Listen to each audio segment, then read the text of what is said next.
Mon cher Frodon, tu m'as demandé un jour si je t'avais tout raconté de mes aventures.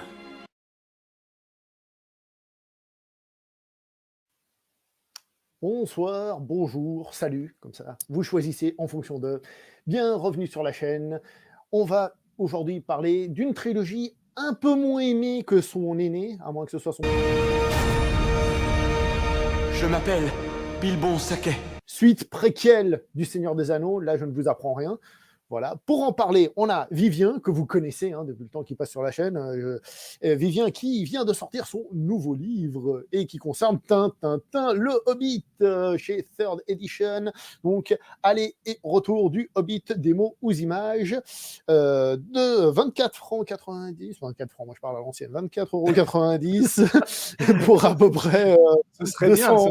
24 francs 90. C'est parce que je suis dans le légendaire, moi je suis dans la légende, je suis dans le passé qui va devenir notre réalité, c'est pour ça. 24 sous, 24 sous 90. Voilà, exactement. Tiens. Voilà, alors bonjour, merci d'être avec nous encore une fois. Oh bah, c'est un plaisir, merci de l'invitation, je suis ravi. Ravi à la perspective qu'on discutaille encore une fois de Tolkien, du Hobbit, et puis qu'on discutaille tout court, parce que c'est toujours un plaisir. Voilà. Et on profite pour dire que bien qu'on ait déjà fait plusieurs vidéos sur la chaîne, la première qu'on a fait c'était justement sur le Seigneur des Anneaux. Oui, c'est vrai. Donc, d'ailleurs, j'ai eu un peu le même problème que Peter Jackson et d'une certaine manière aussi que Tolkien, et même que toi, je pense, c'est-à-dire, bon, on a fait la première émission, mais de quoi on va parler dans celle-là, puisqu'il faut reprendre des trucs avant, mais c'est une suite, comment on va organiser tout ça? Et du coup, je te pose déjà la première question par rapport à toi, à l'écriture du livre. Comment est-ce que tu as visualisé le fait de parler du Hobbit après, justement, avoir quand même déjà dit pas mal de choses sur le Seigneur des Anneaux? Comment tout ça s'est imbriqué sans s'imbriquer? En fait, ça a démarré dès l'écriture du premier livre, hein, sur le Seigneur des Anneaux. Dans un coin de ma tête, j'avais déjà l'idée, l'envie en tout cas, d'éventuellement consacrer plusieurs tomes à cet univers que j'aime tellement. Et donc, j'ai volontairement laissé de côté, pas des trous de Hobbit, mais des zones d'ombre dans la partie Tolkien. Dans la partie Jackson, c'était facile parce que je parlais que de la première trilogie. Mais il était difficile de parler de Tolkien et de l'élaboration du Seigneur des Anneaux sans évoquer trop le Hobbit avant, parce que ça reste quand même le premier chapitre. Hein, voilà, c'est pas une préquelle chez Tolkien, c'est la base, c'est le socle. Hein. Donc voilà, donc je m'étais mis de côté exprès des anecdotes précises autour du Hobbit, et je restais volontairement flou dans le premier tome, de manière à avoir des choses à construire dans l'éventualité du deuxième. Pour Jackson, comme je viens de le dire, c'était beaucoup plus simple, parce qu'il me suffisait de poursuivre l'histoire là où je l'avais arrêté à la fin du premier livre, voilà, c'est-à-dire à la sortie du Retour du Roi, grosso modo, hein, et de continuer le fil de sa vie jusqu'à aujourd'hui, en tout cas jusqu'à la sortie de la bataille des Cinq Armées, puisque malheureusement, depuis la bataille des Cinq Armées, il n'a plus jamais réalisé de fiction. Il nous a régalé d'un ou deux documentaires, mais il n'a plus jamais réalisé de fiction. Donc ça s'est articulé comme ça, et puis le hasard, je ne sais pas si on peut appeler ça comme ça, mais le fait est que le premier tome, aux origines du Seigneur des Anneaux de Tolkien et Jackson, a très bien marché et tout de suite. Voilà, donc à la sortie. Ce qui fait que, alors que j'avais commencé à bosser sur un autre sujet, je me suis dit, je continuerais bien en fait sur Tolkien. J'arrivais pas à lâcher prise, j'arrivais pas à lâcher mes lectures de Tolkien. J'étais déjà retourné dans le Silmarillion, j'étais déjà retourné dans plein de trucs. Et donc j'ai proposé à Third de switcher et puis de dire bon finalement le sujet sur lequel j'ai commencé à bosser et que bien sûr je peux pas dévoiler ici parce que peut-être se fera-t-il un jour, peut-être se fera-t-il pas avec moi ou avec d'autres. Hein, voilà. On s'est mis assez vite d'un commun accord sur le fait de proposer le tome 2, donc le Hobbit, le plus rapidement possible. Et à savoir, en fait, ça fait 2 ans depuis la sortie du premier livre, parce que ça fait 2 ans qu'on attendait la saison 2 des Anneaux de Pouvoir, et qu'à chaque fois, chez Third, on aime bien coller à une actualité. Donc là, on a prétexté la sortie de la saison 2 des Anneaux de Pouvoir pour arriver en même temps, ce qui fait que le hasard a voulu que les deux livres sortent à 2 ans d'intervalle. Voilà. Mais donc, le secret, c'était se laisser des pistes de côté. Mais est-ce que toi, tu avais prévu que Guillermo del Toro l'écrive au début, et puis après, tu as repris ou pas? Non, tout ça, c'est de l'histoire, j'ai envie de dire, tu vois. Et il se trouve que j'avais eu la chance d'interviewer Guillermo del Toro pour la promo d'Hellboy 2 à l'époque, pour l'écran fantastique. et c'était par téléphone, et il était en pleine pré-prod du Hobbit. Donc j'ai pu intégrer au livre quelques citations de cette interview d'époque, hein, au moment où Del Toro était persuadé qu'il allait réaliser le Hobbit. Donc c'est plutôt rigolo d'avoir ça a posteriori, quoi. Voilà.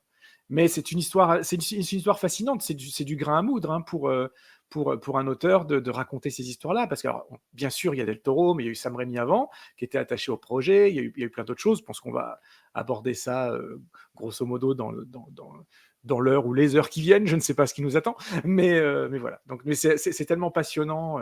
Les déboires avec New Line, avec Warner, avec MGM, avec le Tolkien Estate. C'est pas de tout repos, la fabrication du Hobbit. Non, mais pour revenir peut-être un petit peu au livre, d'abord, j'ai lu quelque part dans le livre, on va dire comme ça, truc assez intéressant, c'est que tu dis que Tolkien ne considérait pas Bilbo comme faisant partie de son légendaire. On rappelle, en gros, le légendaire, c'est son monde, on va dire, sa vision qu'il a créée, on va dire, c'est grosso modo le Silmarillion, si je dis pas de bêtises, on va dire. Oui, c'est ça, le légendaire qui s'est concrétisé à travers le Silmarillion, les contes et légendes inachevées, etc. Encore une fois, je le rappelle, pas de son vivant. C'est son fils Christopher Tolkien qui a réussi à compiler, à éditer tout ça. Alors de main de maître, certes, mais ça reste des écrits post-mortem, faut jamais l'oublier. Tout ça n'a été publié qu'après sa mort. Donc, est-ce qu'on peut le considérer comme réellement canon ou pas, puisque travailler, on va dire, plus qu'à quatre mains, c'est même plutôt les mains de Christopher qui ont travaillé le truc. Donc bon, voilà. Mais pour répondre plus précisément à ta question, pendant longtemps, il ne souhaitait pas rattacher cette histoire-là à son légendaire, effectivement, parce que c'est une histoire pour endormir ses enfants, ou en tout cas pour accompagner ses enfants. Et à l'occurrence, c'est trois petits garçons à l'époque. La petite Priscilla était trop jeune encore au moment de la création du Hobbit. Mais plus il a développé son histoire, et plus il s'est rendu compte qu'il n'arrivait pas, lui aussi, à se détacher du légendaire qu'il avait commencé à construire depuis le milieu des années 1910. Hein. Ça, je vous renvoie à l'émission précédente et au livre précédent sur ces années de guerre, la bataille de la Somme, la fièvre des tranchées, ses premiers travaux sur les langues elfiques, naines et autres. Voilà. Et donc, c'est plus fort que lui. Finalement, il rattache tout. Et tout ce qu'il fait devient partie intégrante du légendaire. J'allais dire progressivement, mais pas tant que ça. Bilbo s'est très vite rattaché au légendaire, finalement.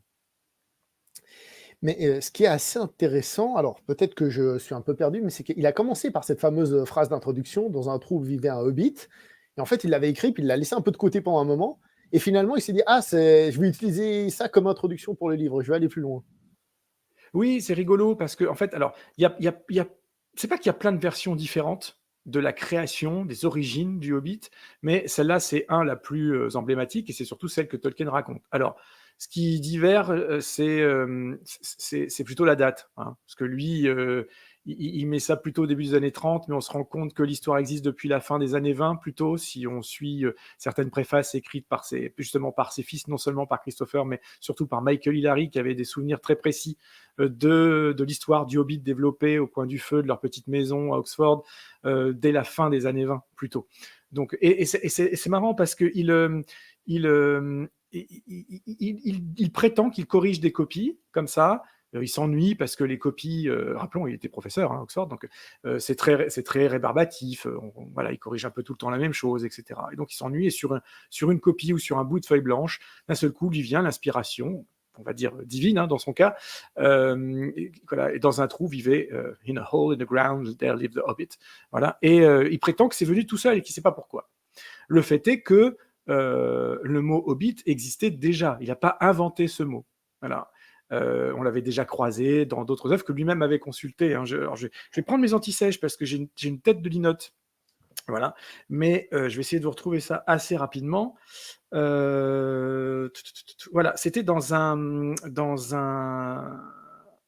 des recherches universitaires qui s'appellent les Denham Tracts. Voilà, un recueil d'histoires folkloriques compilé par un marchand et collectionneur qui s'appelait Michael Isabel Denham, et ça date de 1846 à 1859, sa compilation en fait. Et dedans, on trouve des termes, alors je les lis, hein, c'est pour ça, quand je dis que je prends mon anti-sèche, je triche pas, j'ai vraiment mon anti-sèche. Et donc, on trouve des termes que sont Bugglebows, Boogies, Redman, Brownman, Hobbit, Hobgoblin ou encore Hobtruth. Voilà, donc que ce soit de manière inconsciente ou consciente, il n'a pas créé ce mot hobbit. Par contre, il l'a fait sien et il a inventé ce peuple, la mythologie qui va avec, etc., etc., etc. Donc, tout ça pour dire qu'on lui attribue beaucoup de créations, hein, mais certains lui attribuent même la création des elfes, ou voire des orques, etc. Et même de la fantaisie tout court, c'est complètement erroné, bien évidemment. Après, il l'a vraiment fait sienne, et il a façonné son univers. Voilà, il a façonné Arda, la Terre, qui malgré tout reste la nôtre. Comme très souvent, il y a souvent des inventions qui sont faites à gauche à droite, mais comment dire, elles n'ont pas la puissance d'impacter profondément, on va dire, la culture. Et un jour, il y a quelqu'un qui reprend les choses et qui fait une œuvre qui impacte. Et là, boum, ça rentre dans l'inconscient collectif, j'ai envie de dire. Et d'une certaine manière, c'est ce qu'a fait Tolkien. Bon, il n'a pas fait que ça, il l'a aussi forgé à ce qu'il voulait faire. Et là, boum, là, ça allait beaucoup plus loin. Et maintenant, je pense que tu dis elfe, à peu près tout le monde a une idée, et ça tombe bien, c'est celle de Tolkien, quoi. C'est ça. Alors qu'on part de loin, parce qu'avant lui, c'est vrai que les elfes étaient plutôt, c'est plutôt le mot lutin qui correspond. Et d'ailleurs, en langue anglaise, c'est ça, hein, ce sont les elfes du Père Noël, par exemple, souvent. Donc des petits êtres un peu farfelus, voilà, qui fabriquent les jouets ou autres, ou alors des lutins plus sournois chez Shakespeare, le Songe d'une nuit d'été, par exemple, des choses comme ça. Et lui, il arrive et quelque part, il anoblit la race, pour l'appeler comme ça, et il en fait vraiment quelque chose à lui. Les nains, c'est un peu différent parce que les nains, on est vraiment très très proche de la culture nordique dont ils s'inspirent beaucoup, etc., y compris pour ses divinités, etc., etc. Donc voilà, mais encore une fois, Tolkien n'invente pas tout. Voilà, il réinvente, un peu à la Jackson plus tard, donc je trouve ça intéressant à faire comme parallèle, mais il réinvente beaucoup. Voilà, il n'a pas inventé la fantasy, c'est pas à toi hein, qu'on va reparler de Conan et de Howard et du Sword and Sorcery, et avant ça même de Lewis Carroll, hein, voilà, d'Alice au Pays des Merveilles, et surtout de la suite, hein, à travers le miroir, etc. Donc tout ça, c'est des choses qu'il connaît, qu'il a lues, peut-être pas Conan, mais en tout cas qu'il a assimilé et dont il s'est nourri, quoi. On peut même aller Et plus d'autres loin, contes tant qu'on est médiévaux bien là-dedans. avant. Hein, J'allais dire la légende arthurienne, par exemple, des choses comme ça. Exactement. On peut aller très très loin dans ce qui concerne la fantaisie, et c'est d'ailleurs un des débats en fantaisie, à partir de quel moment le récit, on va dire, mythologique devient de la fantaisie. Je pense que c'est à partir du moment où ceux qui l'écrivent se disent « j'écris de la fiction pure et dure ». Mais bon, exactement. ça, c'est un autre grand débat. J'ai une théorie sur le mot hobbit qui est sans doute totalement foireuse. C'est-à-dire, il y a des mecs, des philologues et tout ça qui ont étudié les livres dans tous les sens. Et moi, je débarque et tiens, ça pourrait être ça. Je me suis demandé si, dans l'esprit de Tolkien, vu comme il représente le hobbit, c'était pas une sorte de jeu de mots avec le mot habit, qui veut dire habitude en anglais. Je me suis demandé s'il n'y avait pas un peu ça. Il y a certainement de ça, et c'est même sûr. Hein, voilà. Après, en termes d'étymologie, la racine, hein, le hob, de hobbit, ça renvoie essentiellement dans la culture anglaise, surtout, hein, dans la langue anglaise, au prénom Robin. Voilà. Hein. Donc encore une fois, tu viens de citer Légende arthurienne, Robin Hood, etc. Par exemple, je reprends encore mes propres. Dans le livre, tu parles des hobgoblins voilà, aussi. Des gens. Voilà, j'explique toute la provenance de cette racine, etc. Et comme je le disais, je ne suis pas une encyclopédie vivante, donc je n'ai pas tout ça en tête. Je l'ai au moment où je bosse, et donc tout ça, je vous invite à mieux redécouvrir le bouquin. Mais voilà, oui, et ça remonte, comme je le disais, jusqu'à Robin Guilhuron, hein, Robin Goodfellow, hein, qui est plus connu sous le nom de Puck. Donc là, on est chez Shakespeare, le Songe d'une nuit d'été. Ça va. Donc la racine hob vient de ça. Voilà. Une autre chose intéressante, c'est que donc Tolkien, il faisait aussi des dessins. Et il y a certaines éditions à travers le monde qui ont fait d'autres dessins et il n'aimait pas. Alors moi, j'ai une question à te poser. Il aurait pensé il n'aimait rien de toute façon, tu sais. Il n'aimait rien de toute façon. Alors, tu sais que ça m'attriste de le dire, mais je pense pas qu'il aurait spécialement aimé. Et surtout, et pire encore, je pense pas qu'il aurait spécialement aimé ce que j'en dis, ce que j'écris, parce qu'il aurait profondément détesté les visions de Peter Jackson. Ce qu'on sait d'ailleurs par l'intermédiaire de Christopher Tolkien, hein, bon, aujourd'hui décédé lui aussi, mais qui s'est longtemps assumé en détracteur total des films de Jackson, et même si ça leur a rapporté beaucoup d'argent, à la Tolkien Estate, il s'est toujours prononcé en défaveur de ces adaptations, et peut-être plus encore du Hobbit. Donc voilà, donc je pense que non, il n'aurait pas aimé. Il n'aimait pas grand-chose, hein, Tolkien. C'était quelqu'un d'assez protecteur, enfin, comme la plupart des auteurs, hein, finalement. Voilà, j'ai bossé, tu vois, pas plus tard qu'hier sur l'Histoire sans fin, parce que pour ma chronique radio Sériphonia, je fais une spéciale Histoire sans fin pour la rentrée. Donc j'ai bossé un peu sur Michael Ende, l'auteur, et on retrouve exactement le même type de profil face à l'adaptation. Alors lui, en plus, il était vivant du temps d'adaptation, et il s'est carrément porté en faux contre le film. Il a tout fait pour le faire interdire, malgré les sommes colossales investies en Allemagne, etc. Donc tout est comme ça, tout est comme ça, tout est comme ça. Toujours. Donc non, il aurait certainement pas adoré, peut-être même pas les couvertures, ça je sais pas, mais le contenu qui défend le principe même de l'adaptation, je pense qu'il m'aurait pas soutenu sur ce coup-là. Mais comme je pense beaucoup de Tolkienistes purs et durs ne me suivront pas non plus. Mais bon, ça c'est. J'ai envie de dire, en ce qui nous concerne, l'adaptation existe maintenant. Hein, on va dire, on nous a pas demandé notre avis. Maintenant, c'est soit on trouve un moyen de la pression, on va dire ça comme ça, soit pas. Donc après, voilà. Mais là, c'était juste pour la petite blague. Il y a un autre truc aussi qui m'a marqué, que tu as écrit dans le livre, et ça m'a fait rigoler. C'est qu'il y en a qui ont taxé le Hobbit de ne pas être assez chrétien. Oui, mais le Hobbit et même le Seigneur des Anneaux plus tard. C'est-à-dire l'œuvre de Tolkien en général. Mais on sait comment ça marche. Tous les gros groupes, toutes les appartenances, qu'elles soient religieuses, culturelles, sexuelles ou n'importe quoi, dès qu'ils ont un point d'ancrage avec quelqu'un de public, ils n'attendent qu'une chose, c'est d'être représentés à travers l'œuvre. Hein.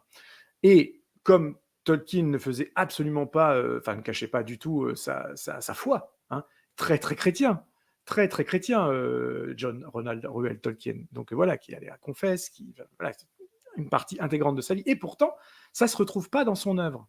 Enfin, c'est dissimulé dans son œuvre. Ça aussi, je crois qu'on en avait parlé dans la première émission. Il y a des touches absolument gigantesques et un peu partout. Mais ce n'est pas fondamental.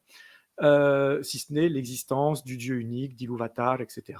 Et puis les Valar qui sont l'équivalent des anges, ce genre de choses, quoi. Mais encore une fois, on n'est pas encore dans le Hobbit, et même dans le Seigneur des Anneaux, on n'est pas encore complètement là-dedans. Ça, c'est des choses dont se nourrissent les fans du Silmarillion, etc., quoi, du lore plus complet. Mais donc oui, à l'époque, il a reçu des courriers. D'ailleurs, c'est comme ça que je le sais. Hein, c'est parce qu'à travers sa correspondance, on découvre beaucoup de choses. Une correspondance gigantesque. Donc pour moi, c'était une mine d'or de piocher là-dedans. Oui, on lui reprochait de ne pas suffisamment exprimer sa foi à travers ses écrits, à l'inverse de ce que faisait son poteau, C.S. Lewis, voilà, sur Narnia notamment. Mais je pense aussi que c'est ce qui fait que ces œuvres sont aussi appréciées à travers le monde, c'est justement que c'est accessible un peu à tout le monde, pas juste à des gens qui sont très chrétiens, justement. Mais c'est pour ça que moi je les aime, hein. Personnellement, je trouve qu'elles ont, non seulement elles sont ouvertes à tous, mais en plus elles ont un message d'une portée universelle sur l'entraide, sur la découverte de l'autre, et dès le Hobbit, c'est-à-dire que tout le parcours de Thorin, aussi caricatural soit-il dans sa forme première qu'est ce petit roman Le Hobbit de 1937, où on est très loin de l'image qu'en donnera Peter Jackson plus tard, mais malgré tout on a ce parcours initiatique que beaucoup focalisent sur Bilbon, alors que non, finalement, celui qui a la plus grande avancée, en tout cas morale, psychologique, c'est Thorin, qui, sur son lit de mort, littéralement, se rend compte que, à travers l'évolution de Bilbo et du Hobbit, et du fait que c'est quelqu'un qui a transcendé sa condition, qui a dévoué sa propre vie pour la cause d'espèces, d'un peuple pour qui à la base il n'est rien, quoi. Eh bien c'est cette entraide-là qui rend les choses plus belles, et aussi la simplicité du Hobbit. On a d'un côté Thorin qui veut reconquérir un royaume, qui veut littéralement redevenir roi, conquérir couronne et or, quoi. Et il est aidé pour ça par quelqu'un qui est petit de stature, qui ne sait a priori pas se battre plus que ça, qui aime surtout l'herbe à pipe, les bons repas et la tranquillité, surtout la tranquillité. Les aventures n'apportent rien de bon, elles n'apportent que des choses désagréables, rappelons-le. Bien que ce soit basique, c'est encore une fois une représentation d'une forme d'anti-héros, c'est-à-dire là où Thorin pourrait imaginer avoir un chevalier avec une épée étincelante, avec des armures, un peu à la Excalibur, tu vois, dans le film, oui. Finalement, il n'a pas ça. Il n'a pas ça, et encore moins sous la plume de Tolkien, hein, où là vraiment il ressemble pas du tout à ça. Et je vais juste dire un truc, parce que évidemment, on le sait, au cinéma, Le Hobbit, c'est un préquel, mais le livre a été écrit avant même l'existence de l'histoire, la conception de l'histoire du Seigneur des Anneaux.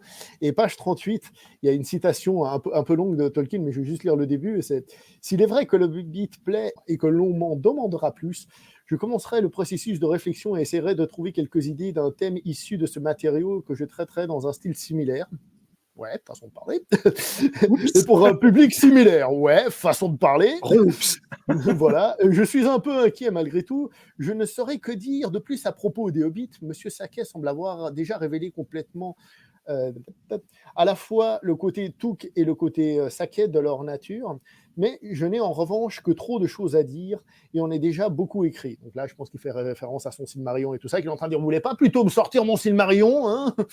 Ah, ça, c'était sa marotte, hein. Il a attendu ça toute sa vie, il voulait ça toute sa vie. Mais les éditeurs étaient plutôt contre, parce que c'était pas à foncièrement parler à un roman, hein. Ça ressemble quelque part, pour pas faire de mauvais jeu de mots, mais ça ressemble plus à une Bible, hein, une Bible monde, quoi. Donc c'est quand même très hermétique, la lecture du Silmarillion, aussi fluide elle était rendue par Daniel Lauzon ces dernières années, mais ça reste hyper costaud, hein. Il faut reprendre les pages 3-4 fois pour assimiler les noms, les cultures, etc., et ce qui se passe. Donc non. Et c'était quoi ta question?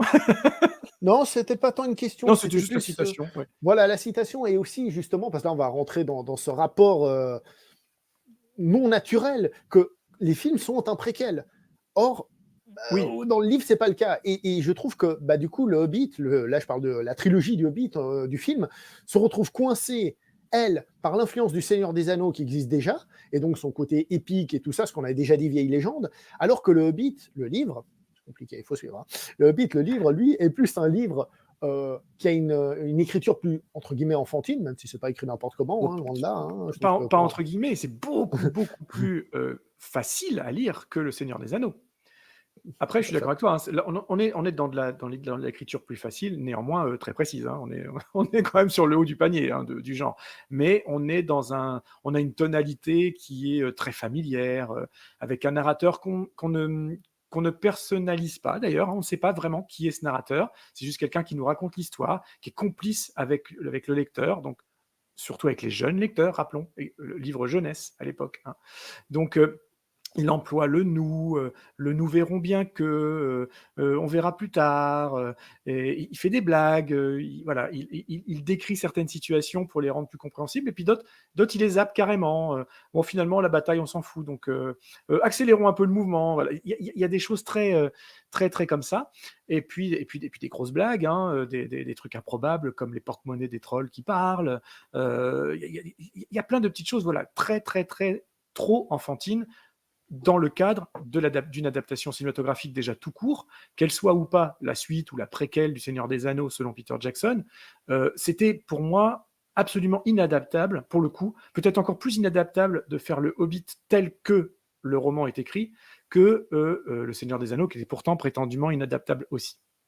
Donc c'est un peu trop léger, c'est un peu trop... Enfin, quand je dis ça, attention, dans le cadre d'une transposition au cinéma. Hein, parce qu'en termes de romans pour enfants, c'est absolument brillant, et je ne vais pas du tout dénigrer ça, hein, que ce soit clair et net, les gens.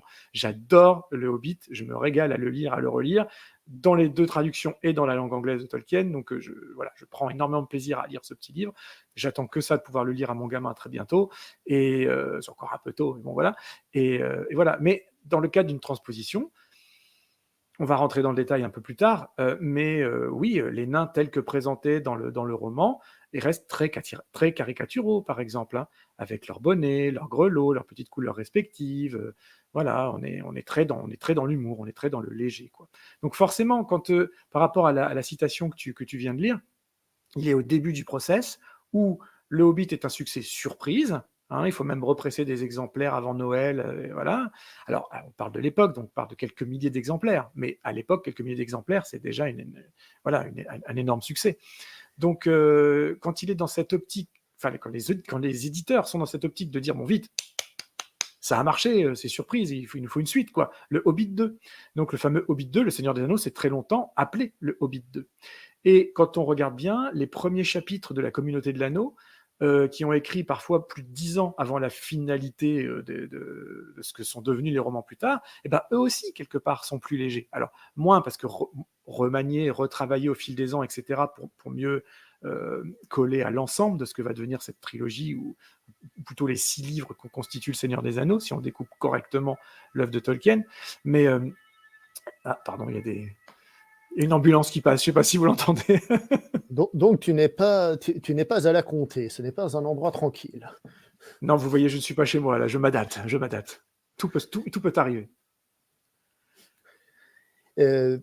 Donc ouais, revenons sur ce côté justement adaptation. Alors moi, je vais déjà balancer, je pense que tu vas vouloir le défendre, mais j'ai eu l'occasion, j'ai pas eu le temps de revoir toute la trilogie, mais j'ai eu l'occasion de revoir le premier de la trilogie. Et déjà de base,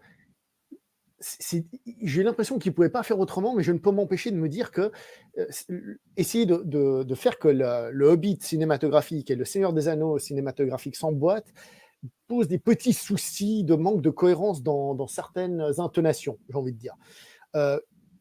Par exemple, il y a la légèreté de l'histoire du Hobbit, mais on essaye, même si ça on l'a dit, hein, dans le Seigneur des Anneaux aussi, ça devient de plus en plus grave, mais on essaye de coller...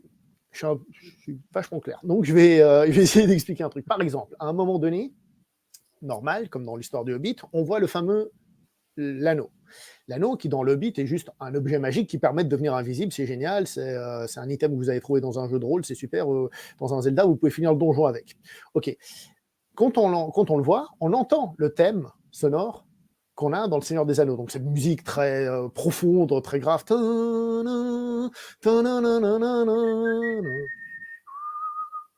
Il le fait mieux que moi. Oui. Et donc, on entend ça. Alors oui, c'est logique qu'on l'entende. Mais en même temps, quand j'ai vu cette scène, quand je l'ai revue, je me souviens, ce que j'avais pensé au cinéma, on a un peu l'impression d'une espèce de fan service, un peu en disant, bah, c'est cet anneau-là. Et du coup, non, tu vois, ça démarre fort. Tu vois, je me porte en faux directement. À la fois c'est vrai, et en même temps je me porte en faux sur le côté fan service, parce que pour moi c'est pas du fan service. On est dans le même univers, on est avec le même réalisateur finalement. Voilà, donc il est tout à fait logique que les 2 trilogies s'imbriquent comme ça. Je pense que lui ne pouvait pas le concevoir autrement, et je pense que même le public ne l'aurait pas attendu autrement, et que en plus Warner ne l'aurait pas attendu autrement, hein, clairement. Donc, ce qui aurait peut-être été moins le cas chez Del Toro, ou même Sam Raimi avant. Hein. Parce que s'il y a bien un truc auquel Jackson était open, c'était que quelqu'un d'autre fasse ses films. Pendant longtemps, il n'a pas voulu les faire, rappelons-le. Hein, il voulait pas. C'est pas qu'il voulait pas en entendre parler, mais il ne se sentait pas du tout. En fait, sa phrase, c'est qu'il voulait pas rentrer en compétition avec lui-même. Vu le carton du Seigneur des Anneaux, il voulait pas. Voilà, il savait qu'il pourrait pas reproduire le miracle une deuxième fois. C'est impossible en fait. Aussi brillant sois-tu, c'est impossible. Surtout sur 2 fois 3 films. Hein. Tu peux réussir une suite qui peut être meilleure que l'original, etc. Mais en général, une seconde trilogie au moins aussi bonne que la première, c'est compliqué, en tout cas en termes d'impact. Voilà. Donc il voulait pas être en compétition avec lui-même. Maintenant, quand tu as Peter Jackson à la réalisation, que tu as Howard Shore à la composition, il est tout à fait logique que les thèmes reviennent, parce que finalement, là, on n'est plus dans le cadre de l'œuvre d'avant, mais comme tu l'as dit, on est dans le cadre d'une préquelle. Donc, effectivement, l'histoire se passe avant, mais on nous la raconte après. Donc, on nous la raconte au regard de tout ce que l'on sait. Et on sait ce qu'est cet anneau, l'unique, hein, l'anneau de Sauron, l'anneau de Gollum. Voilà. On le sait, donc c'est normal que ce thème soit là. C'est pas du fan service. Moi-même, je le conçois pas autrement. Voilà. Et d'ailleurs, tiens, pour prendre un petit exemple tout bête, mais quand l'Empire contre-attaque sort et que John Williams invente enfin la marche impériale, finalement, qui va devenir le thème iconique de Dark Vador, à la revoyure, quand on voit Un Nouvel Espoir, c'est perturbant de ne pas entendre ce thème dans ce premier film, aux apparitions de Vador, etc. Donc, je pense qu'on serait dans un cas de figure un peu similaire. Maintenant, si Guillermo del Toro avait réalisé Le Hobbit et que Howard Shore n'aurait peut-être pas composé, même si je pense que oui quand même, hein, parce que La Terre du Milieu reste son bébé, en tout cas dans le cœur des spectateurs et des auditeurs, etc., puisqu'on On lui a même confié le générique des Anneaux de pouvoir, plus en symbole qu'autre chose, mais n'empêche qu'il est là quand même. Donc la signature musicale des Anneaux de pouvoir, ça reste Howard Shore aussi. Donc je ne concevais pas, moi, cette deuxième trilogie, peu importe le réel, avec quelqu'un d'autre que Howard Shore. Et retrouver ce thème-là, pour moi, c'est vraiment pas du fanservice. C'est juste de la logique narrative. On est dans une préquelle officielle en plus. Même producteur, mêmes éditeurs, même distributeurs, même tout. Donc bien sûr qu'on rattache. Ça fait partie de ce que les détracteurs vont déplorer, la présence de Elijah Wood, le fait de recommencer la trilogie du Hobbit là où avait déjà commencé celle du Seigneur des Anneaux, ça peut paraître bizarre, etc. Mais en fait, pas tant que ça, puisque le Seigneur des Anneaux démarrait sur le moment où Bilbo, on le voyait écrire son livre, le fameux livre rouge, etc. Donc tout ça est très cohérent finalement, cinématographiquement parlant. Mais même dans le lore, ça reste cohérent. Ce qu'il ne pouvait pas faire, c'était changer trop de ton. Voilà. Alors, il y a quand même beaucoup plus d'éléments enfantins et un petit peu comiques dans le Hobbit que dans le Seigneur des Anneaux. Donc, quelque part, il respecte quand même ce ton plus aventureux-là. On va peut-être détailler un peu après. Mais donc, voilà, pour moi, tout ça est très logique et je ne le concevais pas autrement. En tant que spectateur, avant même d'écrire des livres dessus ou de passionné. Hein. Mais c'est là où il y a la chose. C'est que je suis d'accord avec ce que tu dis, parce que c'est pas possible autrement. Mais je trouve que, en fait, le Hobbit se retrouve à être un peu Gollum, c'est-à-dire un peu schizophrène. C'est-à-dire, il faut que je sois un peu le livre, le Hobbit, mais il faut que je sois aussi le Seigneur des Anneaux. Et là où, dans les livres, finalement, c'était plutôt le Seigneur des Anneaux qui essayait à la base d'être le Hobbit, même si, avec les années... Ouais, il n'a pas vraiment essayé. Voilà. Il l'a embrassé, mais il n'a pas essayé. Voilà. C'est même plutôt l'inverse. C'est-à-dire que c'est le Seigneur des Anneaux qui a changé le Hobbit. Hein, oui. Puisque dans les années 50, au moment où le Seigneur des Anneaux se termine non seulement dans l'esprit, mais aussi dans la pratique de Tolkien, eh bien, il sent le besoin de modifier le Hobbit. Plusieurs passages, dont un chapitre entier et un chapitre capital, les énigmes dans le noir. La rencontre entre Bilbon et Gollum n'est plus du tout la même dans toutes les éditions que vous pouvez acheter aujourd'hui, depuis la milieu des années 50. Ce n'est plus du tout la même version que ce qui était sorti en 1937. En 1937, Gollum n'était pas du tout le schizophrène que tu explicitais là, et il jouait aux énigmes de manière très sympathique avec Bilbo, perdait de manière tout à fait, on va dire, entendue et légale, et bon gré, il cédait son anneau, il accompagnait même Bilbo jusqu'à la sortie, lui proposait même de lui pêcher un petit poisson pour la route. Donc c'était vraiment pas du tout la même logique, quoi. Donc quand le Seigneur des Anneaux devient l'œuvre, le mastodonte que ça devient, avec la noirceur qui se développe, pourquoi ? Parce que, on l'a déjà dit, mais Tolkien, il traverse une seconde guerre mondiale, ses enfants grandissent, donc du coup, ses préoccupations ne sont plus les mêmes que dans les années 30. Il faut voir que quand il fait le Hobbit, c'est la reconstruction d'après-guerre. Quand il fait le Seigneur des Anneaux, c'est la destruction d'une seconde guerre mondiale. Et le Hobbit a été construit pour des très jeunes garçons qui sont devenus adultes et qui ont combattu, en tout cas pour 2 d'entre eux, durant la seconde.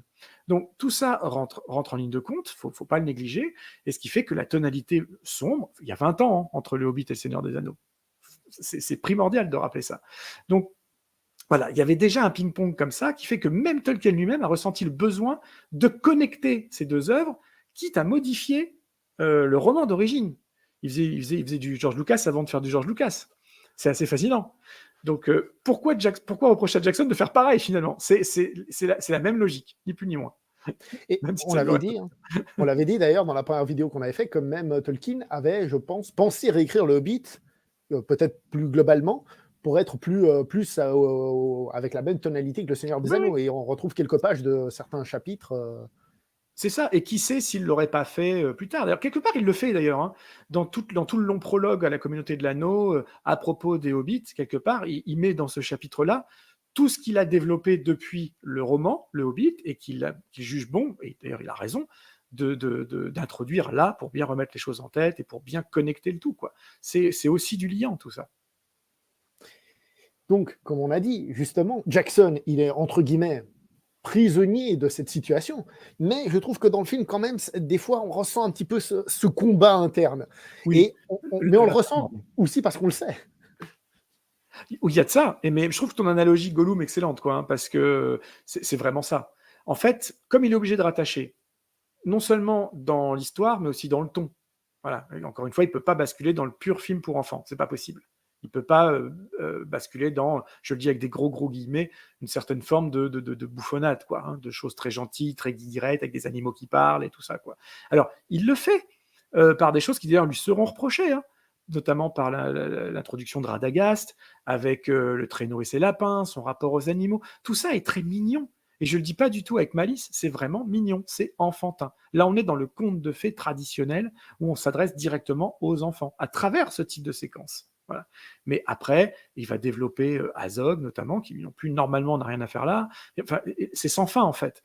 Mais ce qui est important, c'est que, je ne l'ai pas encore dit, mais derrière le mot Jackson se cachent vraiment ceux de Fran Walsh et de Philippa Boyens aussi. C'est vraiment une écriture à trois, depuis le début, déjà sur la première trilogie, et là encore. Donc, tous les choix. En fait, c'est ça qu'il faut bien, c'est bien se mettre en tête, et ce que j'essaye de démontrer tout le long de mon bouquin. Tous les choix de Jackson sont justifiables. Voilà. Je ne dis pas qu'ils sont justifiés, je ne dis pas que c'est une vérité universelle, mais en tout cas, ils sont pensés, construits. C'est toujours le fruit d'une vraie réflexion, en développant des vrais besoins narratifs et parfois des besoins purement technologiques ou économiques, comme le passage de 2 à 3 films, ce genre de choses, qui ont été dictés par des contraintes, mais non pas par des élans créatifs. Voilà. Faut pas oublier que le cinéma, c'est une industrie avec des comptes à rendre à plein de niveaux, de l'argent à dépenser jusqu'à un certain point, etc. Et qu'on a une date de sortie qui est fixée, qui est butoir et qu'on ne peut pas modifier, ou si peu. Donc tout ça fait que, avec un ulcère qui éclate en plus la veille du tournage, des complications à répétition pendant des mois, enfin pendant des années avant que le projet rentre vraiment en tournage et se concrétise et qu'il y ait le feu vert et que les procès des uns et les procès des autres soient finalement pas oubliés, mais en tout cas derrière tout le monde. Oui, il y a eu du chemin. Donc oui, c'est vrai que la trilogie, elle lutte constamment comme ça, entre ce qui doit être fait, ce qui devrait être fait ou pas fait, et ce qui est la réalité du marché et de la production cinématographique en son ensemble, quoi. Et si vous revenez, vous ne serez plus le même. Ouais, mais moi, je connais des gens, ils disent j'en ai rien à cirer comment le film a été fait. Moi, je regarde que le film en lui-même. J'en ai rien à cirer des excuses du réalisateur, de son ulcère et tout ça. Alors, c'est pas des excuses. C'est pas des excuses. Là, en fait, oui, effectivement, le coup de l'ulcère, je le cite, mais n'empêche qu'il a fait son ulcère, mais il les a fait, ces films, hein. Donc, quelque part, qu'il l'ait fait ou qu'il l'ait pas, que son ulcère est pété ou qu'il l'ait pas pété, il a assumé, il est allé au bout. C'est pas un projet avorté. Au contraire, c'est un projet qui a été développé, assumé, porté jusqu'à la fin, hein, voilà. Donc non, ça, cet argument-là, déjà, poubelle, il tient pas. Après, c'est toujours une erreur, je trouve, hein, de se cantonner à ce qu'on a à l'image. Voilà. Je dis pas qu'il faut systématiquement aller chercher les making-of, je dis pas qu'il faut aller lire les bouquins systématiquement après avoir vu un film, mais si on veut se permettre d'émettre un avis plus construit, autre chose que de l'avis, ça me plaît pas. Voilà. Parce que ça, tout le monde y a droit. Ça me plaît pas, c'est la base. Hein. Je ressens, je m'ennuie pas, etc. Voilà. Ça, c'est à chacun. Mais dans le cadre de conversations argumentées, surtout dans le cadre de choses négatives, faut le construire. Faut pas juste dire oh, Radagast, il a rien à foutre là. Ah bon? Pourquoi il a rien à foutre là, Radagast? Parce qu'on me l'a sorti, hein, ça fait partie des phrases que j'entends régulièrement. Radagast, il a rien à faire là, Legolas, il a rien à faire là, Azog, il a rien à faire là. Alors, dans le lore, ça peut être vrai, des fois ça peut pas être vrai. N'empêche que Radagast, il est cité par Gandalf à un moment donné. Donc, Jackson a tout loisir d'extrapoler là-dessus. Et d'ailleurs, en général, ce que je fais pour calmer un peu tout le monde, c'est que je rappelle que Radagast était présent dès la mouture d'El Toro. Et Legolas aussi, notamment. Et là, je fais une objection, parce que ceux qui te disent ça, c'est ceux qui ont dû lire le livre quand même pour dire qu'il n'a rien à faire là. Oui, tout à fait. Oui, non, c'est vrai. Donc, c'est pas des gens qui ont vu le film pour le film. Tu vois, c'est déjà des gens qui ont quand même une certaine... ouais. qui ont déjà au moins lu le livre. Tu vois. Mais par contre, c'est vrai, ça j'avoue aussi que par exemple le personnage de Radagast, quand je regarde le film, je me souviens, j'étais au cinéma, j'ai fait, ça s'étire un peu à ce moment-là. Bah, on peut le prendre comme ça. Moi, je trouve, alors, c'est ça en fait, c'est du ressenti. Il y a ceux qui vont dire ça s'étire, et il y a ceux, comme moi, qui vont dire ah, ça s'étend. J'aime bien. Non, mais c'est pas qu'une question de rhétorique en fait, hein. C'est vraiment ça. C'est face à ce genre de projet, tu as deux façons de réagir. Tu as ceux qui s'ennuient ou que ça agace ou qui comprennent pas le truc ou qui savent pas d'où débarque ce personnage parce qu'effectivement, comme tu le dis, ils n'ont pas lu le bouquin, etc. Moi qui connais l'univers, qui ai lu les livres, qui sait qui est Radagast, d'où il vient, etc. Ça ne me choque pas de le voir. Je trouve le choix de Sylvester McCoy excellent. Je trouve l'interprétation d'autant plus excellente que c'est, comme je le disais juste avant, une personnification, une caractérisation plutôt d'un personnage qui est vraiment pour le coup rattaché à l'enfance, à ce qu'on peut ressentir en tant que jeune enfant face à cet amour des animaux, face à cette simplicité de la forêt. Voilà, la perte du petit hérisson est quand même, c'est triste. On a des émotions, ça joue bien. Voilà, ou pas, hein, si on est insensible. Parce que tu veux, moi, ça c'est plus le problème de Jackson et c'est plus mon problème non plus. Il y a des gens que ça ne touche pas, le destin d'un hérisson. Bah, moi, ça me touche. Voilà. Et voilà, donc je sais que je peux donner l'impression de m'embrouiller un petit peu, mais je pense que je réponds directement à ta question, en fait. Tu vois, c'est à partir du moment où chaque choix est porté par, une réflexion sincère vis-à-vis de l'artiste et de l'œuvre, et qu'en plus, les ajouts sont, si ce n'est légitimés, mais en tout cas pensés en fonction de ce qui existe ou de ce qui pourrait exister dans le lore, ça ne me pose pas de problème. Quand on me parle de Toriel, je suis beaucoup plus prudent dans ce que je réponds parce que là, on est dans une création pure et dure d'un personnage qui n'a rien à faire là et qui développe des intrigues qui, pour le coup, n'ont rien à faire là, mais que moi, j'embrasse totalement à titre personnel. Voilà. C'est des choix que je soutiens, que je comprends, et en plus auxquels j'adhère, parce que bon casting, bonne écriture, belle énergie, voilà. Donc il y a tellement, en fait, il y a tellement de choses à dire sur cette trilogie que les gens dézinguent un petit peu trop rapidement. Mon bouquin, il part de ça. Hein. Il part vraiment, je fais l'état enfin pas des préjugés, c'est pas des préjugés, mais en tout cas des critiques. Alors je parle pas des critiques, j'en cite quelques-unes pour dire, des critiques professionnelles, juste pour étayer un petit peu le propos de départ qui dit qu'en gros c'est une trilogie mal aimée, voire vraiment conspuée parfois, mais je parle plutôt du tout venant. Et quand je dis ça, je suis pas péjoratif, c'est les conversations de bistrot, les conversations de comptoir, les conversations au travail, les conversations de tout à chacun en fait. Voilà. Et souvent, voilà, ce sont des phrases que j'entends très très régulièrement, parfois dans des émissions. Le Hobbit c'est moche, le Hobbit ça sert à rien, le Hobbit c'est mal écrit, c'est mal construit. Enfin voilà. C'est petit. Ou alors souvent, c'est pas assez petit, c'est trop long. 3 films pour un bouquin de 300 pages, c'est pas normal. La même durée que Le Seigneur des Anneaux, alors qu'il y a 1400 pages de l'autre côté. Enfin, tous ces clichés-là qu'on entend. Et là où je suis d'accord avec tout le monde, c'est que le mot adaptation, pour moi, c'est pas une carte magique. On en a parlé ensemble dans notre émission sur Dune partie 2. Hein. Tu peux pas faire n'importe quoi. T'as vu comment j'arrive à me placer? C'est quand même fort. C'est du talent, ça. C'est de l'art. Non, mais c'est très intéressant parce que je rapproche beaucoup Dune de Villeneuve et Le Hobbit de Jackson parce que quelque part, ils travaillent un peu de la même manière. C'est-à-dire que ce sont des adaptations très libres du matériau d'origine. Voilà. Ça peut paraître moins évident chez Villeneuve, mais quand on voit ce qui change, surtout dans la partie 2, le destin des personnages, qui fait quoi dans l'intrigue, tout ce qui... Mais voilà, donc j'ai d'un côté chez Villeneuve quelqu'un qui enlève des choses, beaucoup de choses, voilà, qui enlève, et d'un côté on a Jackson qui rajoute. Voilà. Et pour schématiser, le grand public aime beaucoup le travail d'épuration qu'a fait Villeneuve et cause-pu le travail de gourmandise qu'a effectué Jackson sur le Hobbit. Donc, j'ai choisi mon camp, moi, personnellement, entre les deux. Mais après, là, ça reste de l'affect et du subjectif pur. Hein. Mais c'est intéressant parce que il y a un truc qu'on peut pas enlever à Jackson et aux gens qui sont au scénario. D'ailleurs, Del Toro est aussi indiqué comme scénariste, mais c'est parce qu'il a tellement travaillé sur le film qu'il fallait quand même l'indiquer. 2 ans, hein. Quasiment 2 ans. Oui. Mais c'est qu'ils ont fait de l'équilibrisme, c'est-à-dire que beaucoup de choses qui ont été rajoutées sont rajoutées quand même pour faire des liens avec le Seigneur des Anneaux, par exemple le coup du nécromancien, mais c'était quelque chose que Tolkien lui-même en fait a fait. Donc en réalité, ils ont presque, j'ai envie de dire, comment dire, ils ont juste détaillé ce que Tolkien n'avait pas encore détaillé à ce moment-là. Exactement. Et après, ils ont modifié les dates, ils ont condensé des choses. Il y a des événements que l'on voit là, comme le Conseil des Mages Blancs, etc., avec Saruman, Galadriel, Elrond, tout ça qui se réunissent. Bien sûr que là encore, on pourra me ressortir le mot fan service, quoi. Bien sûr qu'en théorie, ça sert à rien.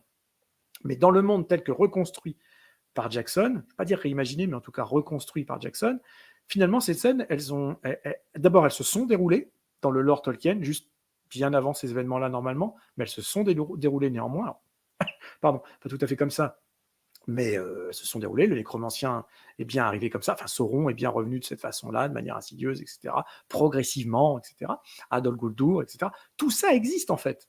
Alors, pas exactement comme ça, et pas à ce moment précis, mais il utilise des phrases qui sont néanmoins dans le livre. C'est-à-dire, pour justifier l'absence de Gandalf, chez Tolkien, il y a juste une phrase où Gandalf dit qu'il a d'autres affaires à faire ailleurs. Voilà. Et donc, il laisse les nains aux portes de la forêt noire, livrés à eux-mêmes, quoi. Et et Jackson, lui, il nous montre ce que Gandalf est parti faire pendant ce temps-là. Il extrapole par rapport à des événements qui ont existé, effectivement, quand on voit dans les appendices, sans même mentionner le Silmarillion, les fameuses appendices du Seigneur des Anneaux, qui sont quand même très riches en dates et en informations, quoi. Donc, tout ça trouve à chaque fois une justification, presque toujours. Voilà. Le côté création pure à la Toriel, là, c'est différent. C'est pour répondre à une envie personnelle de féminiser un petit peu cette trilogie qui, sans ça, n'aurait vraiment pas de personnage féminin, hein, en dehors d'une présence épisodique de Galadriel. Par les temps qui courent, et même si déjà on parle de 2011 à 2014, mais déjà ça courait déjà, donc c'était pas forcément bien vu. Et déjà, Tolkien lui-même s'était pris des réflexions aussi, comme quoi le Hobbit, il n'y avait pas de femmes, etc. À chaque fois, je rappelle la même chose, on est au début des années 30, et c'est une histoire développée pour 3 petits garçons. Hein. J'insiste bien, 3 garçons et petits garçons. Donc les histoires de cœur, les histoires de dames à sauver, tout ça, c'était pas encore dans leur préoccupation du tout venant, donc du quotidien. Donc Tolkien, en bon papa, il s'adapte à son auditeur, à ses auditeurs, quoi, de l'époque. Voilà. Et d'ailleurs, quand tu viens enfin Le Seigneur des Anneaux, et ben on a des personnages comme un personnage comme Éowyn qui est ni plus ni moins que la grande héroïne du Retour du Roi, quoi, tout simplement, hein, qui s'illustre sur les champs de Pélénor en pulvérisant le roi sorcier d'Angmar. Donc c'est présent aussi chez Tolkien, juste pas dans le Hobbit. Moi, je trouve ça intéressant de rajouter un personnage comme Toriel parce que, ça féminise un petit peu le truc, ça fait pas de mal. Evangeline Lilly est extraordinaire. Ça développe une relation avec Aidan Turner, avec Killy, qui sans ça serait relégué quelque part à de la simple figuration, parce que 13 nains, il faut les faire vivre. Et en fait, on ne peut les faire vivre que à travers une certaine forme, soit de caricature, hein, on a l'âge dans la tête, on a le gros bonhomme, on a les personnages qui parlent peu ou pas, ou voilà, peu de choses comme ça, mais qu'on identifie rapidement, comme ça on sait qui est qui à chaque scène qui les implique.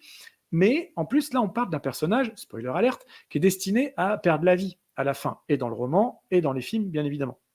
Killy, en l'occurrence. Donc, rajouter cette romance, et juste romance, hein, puisqu'elle n'est pas concrétisée, on reste très soft, on est chez Tolkien, on reste dans le conte de fées, on est plus proche du joue contre joue à la fin du film à la Jean Marais que les grosses scènes de sexe à la Game of Thrones, hein, on n'est pas du tout dans ça. Voilà. Ouais, oui, je sais. Mais là aussi, moi, je préfère. Et c'est mon côté pudique. Et au moins, du coup, quand on perd un personnage comme Killy à travers les yeux d'une Toriel, eh ben, on est d'autant plus ému, normalement, quand on est normalement constitué, sur notre fauteuil, quoi. Et puis, il fallait aussi une motivation pour que Legolas parte à l'aventure. Alors, les gens vont dire, à quoi bon mettre Legolas ? Mais en fait, Legolas, c'est juste le fils de Thranduil, donc c'est pas du tout déconnant qu'il soit là. Et encore une fois, il devait apparaître durant la bataille des Incarnés, déjà du temps de Del Toro. Donc toutes ces décisions-là sont faites d'abord en toute conscience et à chaque fois d'après mûre réflexion de la part du trio de scénaristes. Là où ils luttent eux-mêmes, comme tu l'as très bien dit, et parfois ça se voit, c'est quand alors on s'est débrouillé pour faire venir Legolas dans l'aventure. Sauf que quand arrive la confrontation entre Bard et Smaug à Lac-Ville, faut surtout que Legolas soit plus là parce que là, on s'apprête à raconter l'histoire d'un archer qui est par définition moins bon que Legolas, mais qui doit triompher du dragon. Si Legolas est encore là, ça n'a pas de sens que ce soit Bard qui terrasse Smaug. Hein. Il suffirait que Legolas nous fasse une Legolas, donc il virevolte partout, qui tire une flèche et puis il bute Smaug tout de suite, quoi. Donc, ils se retrouvent comme ça pris à leur propre jeu on a amené le personnage, mais là, il devient gênant dans notre intrigue à nous, donc il faut qu'on trouve une astuce pour faire repartir. Ça a déjà été le cas de Gandalf, mais ça, c'était déjà vrai chez Tolkien, on l'a rappelé juste avant. Donc, il faut faire pareil avec Legolas. Et puis, de la même manière, il ne faut pas que les 13 nains partent à la montagne tout de suite à Lac-Ville. C'est bien si Killy, justement, est malade et que certains des nains puissent rester là pour qu'on ait encore un affect dans ce qui se passe à Lac-Ville, par exemple. Tout ça est très construit et très pensé, en fait. Donc, ça peut ne pas plaire, je peux l'entendre, je peux le comprendre, mais c'est pas gratuit. À aucun moment, c'est gratuit. Est-ce que tu peux peut-être nous rappeler comment étaient tournés les films? Parce que là, si je me souviens bien, le premier a été tourné, peut-être une partie du deuxième, mais ensuite le premier est sorti au cinéma. C'est-à-dire ils n'ont pas tourné tout et c'est sorti au cinéma. Alors, en fait, au départ, ils tournaient que 2 films. Hein. Ça devait être seulement en 2 films. Ce qui, selon beaucoup, aurait pu suffire. Et moi, quand je vois les 3 films tels qu'ils sont, je me dis non, ça aurait jamais pu suffire. Parce que pour moi, il fallait vraiment que la bataille des 5 armées ait son film dédié, quoi. Donc j'étais très content de ça. Pareil, les critiques, alors quand je dis le mot critique, c'est plutôt la critique populaire, hein, entendons-nous bien, même si elle est partagée par certaines critiques professionnelles, disent que ça a été vraiment une entreprise opportuniste, une manière de gagner plus d'argent, de faire 2 trilogies, etc. Le fait est que ce passage de 2 à 3 films, il intervient durant la production parce que les équipes de Weta n'ont pas le temps de finaliser pour le second film et tous les effets liés à Smog et tous les effets liés à la bataille de 5 armées. C'est trop colossal, c'est trop énorme. En 1 an, ils ne peuvent pas finaliser tout ça. Donc c'est eux qui disent, à Peter Jackson, il faut trouver une solution, parce que là, on ne pourra pas te rendre à l'heure ces plans-là. Ils sont tellement nombreux, ils sont tellement compliqués, il faut développer de nouvelles technologies, de nouveaux logiciels, de nouvelles façons de faire, etc. Au-delà des effets spéciaux, on va dire, entre guillemets, plus simples, qui impliquent les différentes tailles des personnages qui sont dans un même plan, ce genre de choses. Donc il y a eu là aussi des techniques révolutionnaires qui ont été développées pour le Hobbit et dont Jackson ne disposait pas au moment du Seigneur des Anneaux. Voilà. Et donc c'est eux qui disent, il faut trouver une solution. Et la seule solution que Jackson trouve, c'est, on va repousser le délai de fabrication, mais comme on peut pas repousser la sortie des films, on va rajouter un film. Voilà.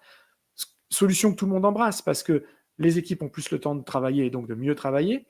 La Warner, effectivement, côté pécunier, c'est sûr que ça va fonctionner. Donc, même si les fréquentations en salle vont baisser progressivement, on sait que sur une seconde trilogie comme ça va marcher, ne serait-ce qu'après en vente télé, DVD, Blu-ray, streaming, tout ce qu'on veut. Donc, ce sera pas à perte. Une entreprise comme le Hobbit, après le succès du Seigneur des Anneaux, ça peut pas être à perte. Donc oui, il y a un côté mercantile assumé, mais qui n'était pas, c'était pas la volonté à la base. C'est pas dans cet esprit-là que c'est passé de 2 à 3 films. Voilà.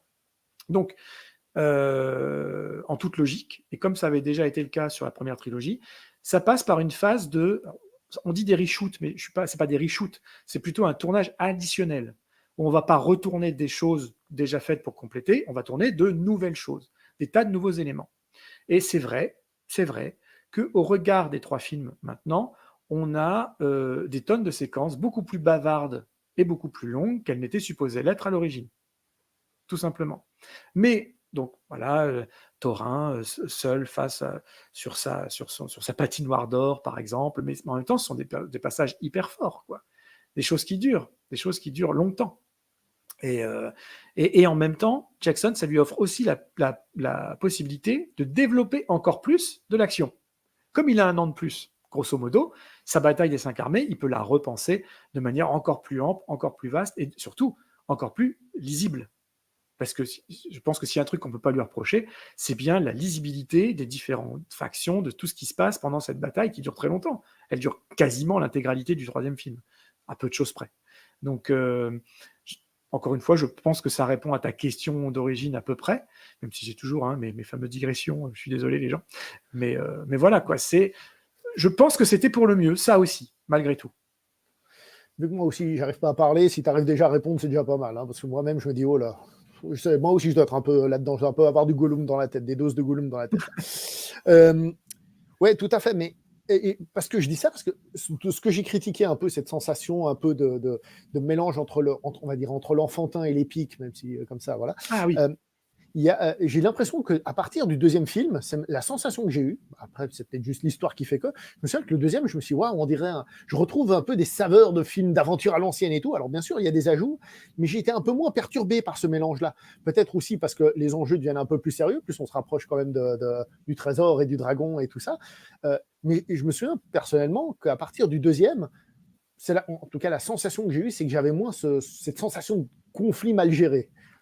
Je suis complètement d'accord avec toi. On passe. Le premier film, c'est celui qui quelque part adapte le mieux le roman, parce qu'on est dans le voyage, on est dans l'évolution des personnages, on est encore dans ce côté péripéties, petites aventures. Voilà.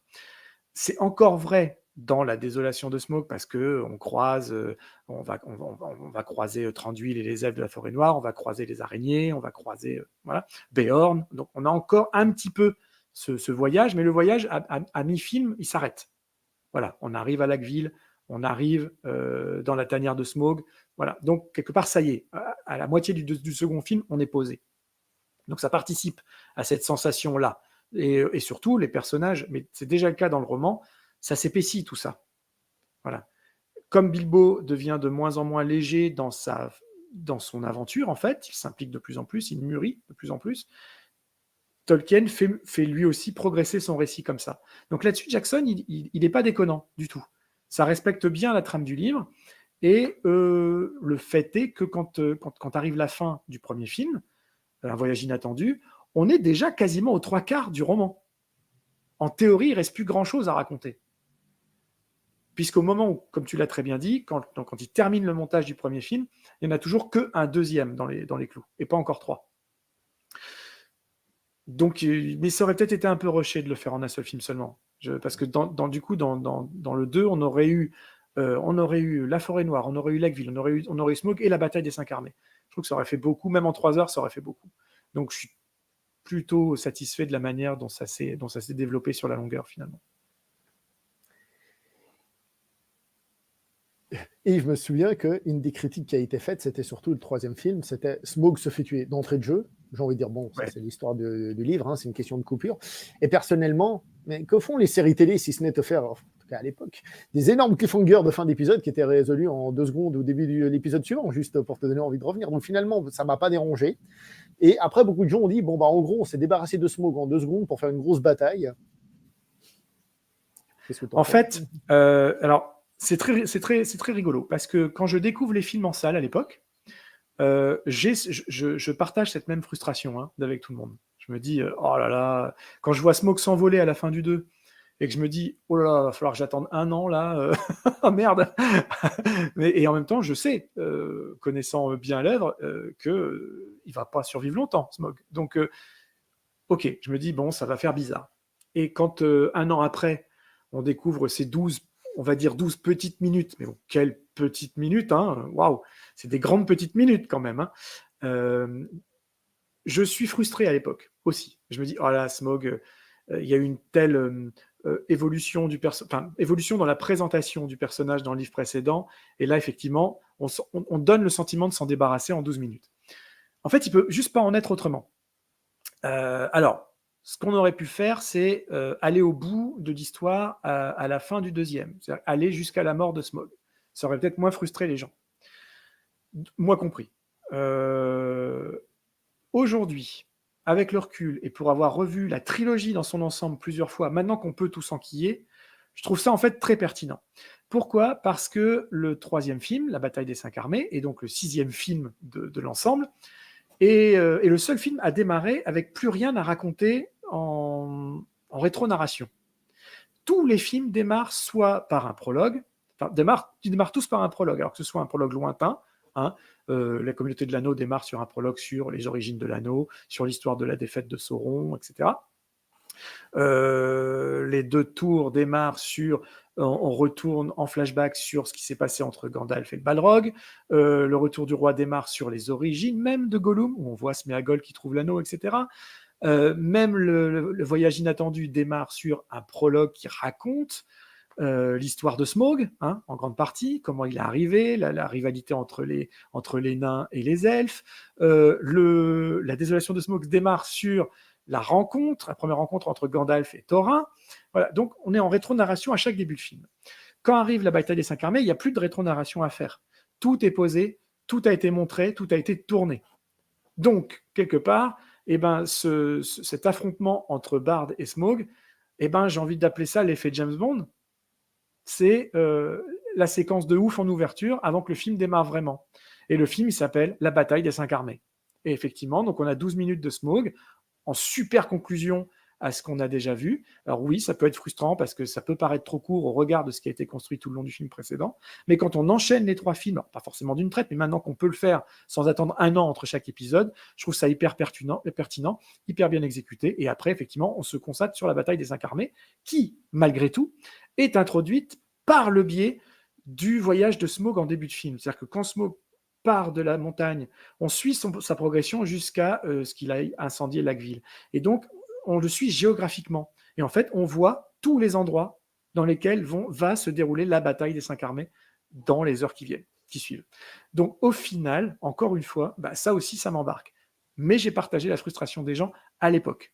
Donc, c'est toujours marrant de voir que la vie d'un film, d'ailleurs, jeu de mots, le double, la vie et l'avis qu'on peut avoir sur un film peut évoluer en fonction du temps qui passe, de la manière qu'on a à consommer ces films-là. Oh là là, on rentre presque dans du... c'est qui comment il s'appelait? C'est du Kant qui expliquait que la perception, je crois, dépend de la distance, de je sais pas quoi. Il avait toute une théorie comme ça. Puis comme on comprend pas ce qu'il dit, on imagine. Donc, on peut faire le lien avec ce qu'il dit. Mais c'est terrible, en fait, parce qu'on a beau savoir que ça va être une trilogie, on le sait, on est quand même frustré. Il y a un truc on peut pas s'en empêcher. Mais comme on est frustré, même tu faisais le lien avec les séries télé et les cliffhangers de fin d'épisode, qui étaient d'autant plus vrais quand on devait les attendre semaine après semaine, même si parfois on revient à ça. Encore une fois, les Anneaux de pouvoir, c'est un épisode par semaine, avec un petit cliffhanger de fin, etc. Mais là, on sait qu'on n'a qu'une semaine à attendre dans le cadre d'une série. Donc, ça passe. Après, même en fin de saison, avant, quand les séries duraient 20 épisodes, on n'attendait que 4-5 mois maximum. Ça allait, quoi. Des films, on attend maintenant 1 an, dans le meilleur des cas, quand ils sont tournés en même temps. Généralement, on attend 2, 3, voire 4 ans. Et maintenant, même les séries télé, on attend tous les 2 ans pour avoir 8 épisodes. Après, il faut voir la qualité des épisodes. Mais cette frustration, on l'a tous. Mais encore une fois, au bilan, une fois que l'œuvre est terminée et que c'est l'œuvre qu'on nous a promise, ces 2 fois 3 films, et qu'on peut se les faire comme on veut, voilà, soit d'une traite, soit 1 par jour, soit 1 par semaine, etc. L'attente n'est plus la même. Le temps n'étant plus le même, l'attente ne l'est plus non plus. Voilà. Ce qui explique que certains classiques, au début, quand ils sont arrivés, ils ont été conspués, puis après, ce sont devenus des classiques, et même le contraire, des films qui ont cartonné, puis qui, 3 ans après, les gens ne s'en rappellent même plus qu'il existe. Et j'ai envie de dire, en même temps, on avait déjà dit pour Le Seigneur des Anneaux que Tolkien... raconter les batailles, c'est pas ce qu'il préfère, il a tendance un peu à s'en éloigner, mais avec ce qui a été fait dans Le Seigneur des Anneaux, c'était obligé que la bataille soit montrée en long, en large et en travers, quoi. Si on l'avait pas fait, ça aurait été la frustration ultime, quoi. J'oserais dire que ça aurait été stupide. Encore une fois, chez Tolkien, le combat, on ne le voit pas. La bataille des 5 armées, elle est nommée. Bilbon, il est assommé dès le départ et on la lui raconte, grosso modo. Enfin, on lui raconte même pas vraiment la bataille, on lui raconte les conséquences de la bataille dans le roman. Il se réveille, Thorin est à l'article de la mort, il va à son chevet, ils ont une dernière discussion, très émouvante d'ailleurs, et pour le coup très bien reproduite dans le film de Jackson, mais déjà reproduite aussi pas mal dans le dessin animé de la fin des années 70 de Ranskin et Bass, parce qu'on ne l'a pas évoqué, mais il y a eu une première adaptation du Hobbit, plutôt honorable, c'était pour la télévision, mais voilà. Il y a eu une pseudo-adaptation que tu n'as pas citée dans le livre, un petit mot après, juste pour le fun.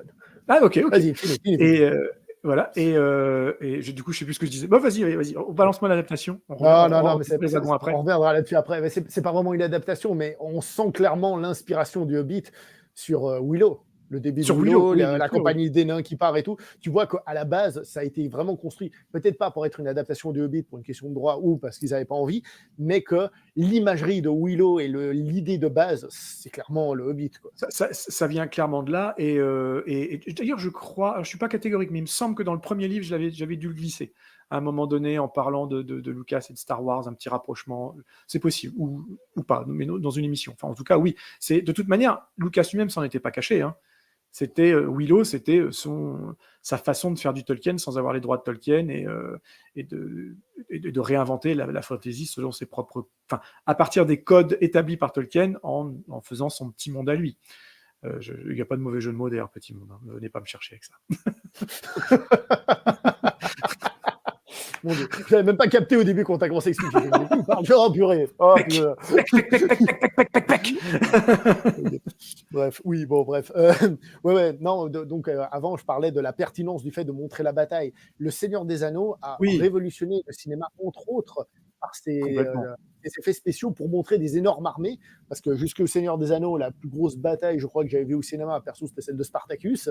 Et le Seigneur des Anneaux a amplifié Braveheart ça. peut-être, Braveheart peut-être, et Gladiator en 2000 aussi, il y avait des belles batailles. Hein. Braveheart, Ouais, ça se posait là. c'était pas mal. Mais au niveau du nombre de soldats à l'écran, Spartacus, je crois que j'avais jamais vu plus gros pendant des années et des années. Ouais. Mais Donc, bon, les orques de Jackson ont tout explosé, quoi. Et les elfes, hein, pas que les orques, mais c'est vrai que toutes ces armées numériques, avec des logiciels, tu viens de le rappeler, développés spécialement pour. Alors oui, ça s'inspire des technologies des jeux vidéo, et c'est dérivé pour le cinéma après, avec ces espèces déjà d'intelligence artificielle un peu avant l'heure, où les logiciels développent des personnalités propres à chacun des petits personnages qui ont leur existence, leur gestuelle, on va dire, à défaut d'une existence, on va dire, automatisée, individualisée de manière automatique, sinon c'est pas possible d'animer personnage par personnage des milliers d'orques ou des milliers d'elfes. Donc tout ça, a contribué même à l'histoire du cinéma. Et depuis, on n'aurait pas les Marvel, on n'aurait pas des tas et des tas d'autres films comme ça si Jackson et Weta, hein, en l'occurrence. Parce que Weta, on les cite souvent pour leur côté justement dur, hein, les maquillages, etc., les armures, etc. Mais il y a Weta Digital, hein, aussi qui a breveté et créé des tonnes de logiciels pour l'avancée du cinéma dit numérique. Et puisqu'on parle de la technologie, il est important aussi de signaler que malgré tout, on l'a dit pour Tolkien, entre le livre, entre le Hobbit et le Seigneur des Anneaux, il y a 20 ans, mais entre le Seigneur des Anneaux et le Hobbit, il y a aussi des années. Et donc, il y a aussi une évolution technologique. Et en plus, Jackson a voulu marquer le coup, on va dire, technologiquement, ce qui a un petit peu causé des petits soucis au film. Ouais, et là-dessus, je le défends pas pour le coup, là, parce que les 48 FPS, moi, elle aime pas. Hein. Concrètement, moi, elle aime pas. Elle aime pas du tout ce rendu-là. D'ailleurs, c'est cool parce que sur les Blu-ray et autres, tu as un défilement qui est redevenu à la normale. Hein, tu n'es pas dans cette catégorie-là. En fait, c'est ce qui était. Mais encore une fois, je comprends l'enfant Jackson, le passionné Jackson, le foufou, qui a envie d'expérimenter plein de choses. Et c'est quelque part, c'est ce qu'on aime dans son cinéma. Et en fait, il va au bout des choses. Voilà, il y a des nouvelles technologies qui arrivent, il a envie de tout essayer. La 3D, le 48 FPS, voilà. Mais le problème, c'est qu'il est le seul à voir ça. La plupart des salles ne sont pas équipées pour projeter correctement ces films-là. Pareil, il a 8K, etc. Machin. En domestique, on n'a pas ça. Au mieux, chez soi, pour l'instant, on a la 4K, que moi-même, j'ai pas. Donc, voilà. Mais du coup, on ne peut pas voir les films tels qu'ils sont tournés, tels qu'ils sont supposés être vus. Je me souviens très bien pour faire une toute petite digression, quand sont arrivés les Blu-ray, les magnifiques Blu-ray de Battlestar Galactica, la série de Ronald D. Moore, il fait carrément une petite introduction en vidéo en disant qu'il est content parce que les gens vont enfin pouvoir voir la série telle que lui la voyait sur le banc de montage. C'est-à-dire à l'époque en Full HD, on ne parlait pas encore de 4K machin, donc les gens allaient voir enfin en format 16:9, parce que les premières saisons étaient carrément encore projetées en 4 tiers à l'époque. Quel dommage sur Sci-Fi, voilà, de voir Galactica comme ça. Et donc pour la première fois, même quand on avait déjà apprécié la série à la télévision, on allait la redécouvrir totalement dans sa beauté graphique, telle que sur le banc de montage de Ronald D. Moore. Donc il était très, très content de ça. Et là, c'était vrai, parce qu'on était encore dans ce système-là de 1080p, voilà, full HD à l'époque, etc. Quand on est passé à la 4K, au numérique, au 48 FPS, etc., on est largué. On est largué parce que l'équipement domestique, il est pas à hauteur de tout ça. On n'a pas ça chez soi. Encore une fois, la plupart du temps. Et dans le meilleur des cas, encore une fois, du 4K, et pas du 8 ou plus. Donc voilà, c'est pareil pour Avatar, c'est pareil pour tout ça. Donc oui, il embrasse ça, et il se perd un peu là-dedans. Il s'en mêle un peu les pinceaux là-dedans, c'est vrai. Peut-être qu'il s'amuse un peu trop là-dessous. Mais après, il y a des gens qui aiment bien. Hein. Il y a des gens qui aiment bien ce défilement-là parce que ils sont plus jeunes que moi, ils sont habitués à jouer aux jeux vidéo, ce qui n'est pas mon cas. Donc moi, c'est une image qui me dérange. En fait, ce qui me dérange le plus, c'est que ce rendu-là, pour moi, c'est plus du rendu cinéma. C'est alors quand on a Le Seigneur des Anneaux qui est tourné en péloche qui a du grain, qui est terreux, quoi. Voilà, je prends toujours cet exemple quand Aragorn piste Merry et Pépin qui ont disparu. Il est là, il met sa main, il renifle la terre, etc. Et pour moi, c'est ça entre guillemets, le vrai cinéma, c'est le côté terreux, comme ça, de Seigneur des Anneaux, qui est en éclairage naturel, en extérieur, sur péloche, avec du grain et tout ça. Et c'est vrai que quand arrive le Hobbit, il n'y a plus de grain. Mais parce qu'on est 10 ans après. Donc, pour moi, c'est malgré tout compensé, en tout cas sur les éditions Blu-ray, par quelque part c'est downgradé finalement, où tu reviens au 1080, où je retrouve pas du grain, mais en tout cas une colorimétrie proche de celle du cinéma auquel je suis habitué. Je n'ai pas de télé équipée, et même si je l'avais, je réglerais jamais ma télé en position, ce que j'appelle une position vidéo, ou des fois je vais dans les magasins, et tu regardes les démonstrations de télé, et souvent ils passent des films, notamment Le Seigneur des Anneaux, Le Hobbit, ça passe assez souvent en démonstration, ou Avatar, et là tu te dis, mais c'est un jeu vidéo, mais pire que ça, c'est Plus belle la vie le truc, quoi. Tu as un espèce de rendu caméra vidéo, qui moi, alors, la plupart des gens s'extasient dessus, on dit, oh regarde la qualité du détail, on voit ci, on voit ça, c'est incroyable, quel réalisme. Ouais, mais du coup, c'est tellement réaliste que tu as l'impression que c'est tourné avec ton téléphone HD, ou voilà. Moi, j'ai besoin de ce côté rétro, hein, du rendu cinéma. Encore une fois, ça rejoint ce qu'on disait sur la façon de consommer les films, le fait que ça sorte sur différents supports, qu'on puisse régler soi-même, quand on prend le temps de le faire, son matériel pour avoir le rendu qui nous correspond. Finalement, chacun est content. Et voilà. Donc, même cet effet-là, finalement, qui m'a dérangé sur le coup à la sortie en salle, et encore, moi, je suis allé le voir dans des projections en 25 images, en 24 c'est en vidéo déjà, donc 25 images secondes, et pas en 48. Donc tu avais quand même ce choix-là, malgré tout. Alors, c'était pas la vision du réal, pour le coup, mais tu pouvais t'adapter à ton confort visuel. Donc, même là, finalement, c'est pas complètement recevable. En revanche, ce qui est génial avec ces techniques-là, c'est ce que ça lui a apporté en termes d'effets visuels. Et il y en a un qui est génial. Il a tellement galéré sur la première trilogie pour l'échelle des personnages. Voilà, Gandalf, Frodon, etc. Et là, il sait qu'il va devoir faire interagir Gandalf avec 13 nains plus un hobbit, donc que des personnages plus petits, etc. Et là, alors c'est pas lui qui a eu l'idée, hein, c'est un des techniciens, mais qui a eu cette idée géniale. Comme on est en ultra haute définition, on peut zoomer dans l'image beaucoup plus nettement que quand on tournait en péloche. Voilà. Donc, il suffisait que Ian McKellen et Martin Freeman jouent pour le coup vraiment face à face, sans se soucier de ce problème d'échelle, donc avec une vraie interactivité, d'interaction dans le regard, etc. Et après, ils pouvaient découper Ian McKellen et le grossir en le mettant par-dessus le Ian McKellen plus petit, en fait, à l'image. Est-ce que je me fais bien fait comprendre? C'est un système de découpage, voilà. Et en fait, la précision de cette qualité d'image fait que tu peux zoomer dedans sans perdre de qualité. Et donc, ce simple rapport d'échelle, il n'y avait plus besoin de tricher avec un personnage qui est à 10 mètres de l'autre dans le décor, etc. C'est un truc génial, quoi.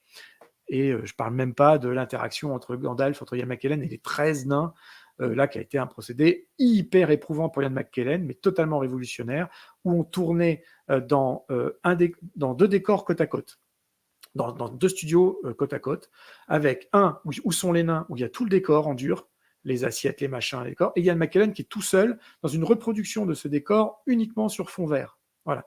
Et, voilà. Et il y avait 2 caméras pilotées en fait informatiquement qui se déplaçaient de l'exacte même manière en même temps, et ce qui permettait, une fois les 2 images regroupées, une interaction absolument parfaite. Mais pauvre Ian McKellen était tout seul, avec juste des spots lumineux qui s'allumaient devant lui pour qu'il regarde au bon endroit, etc.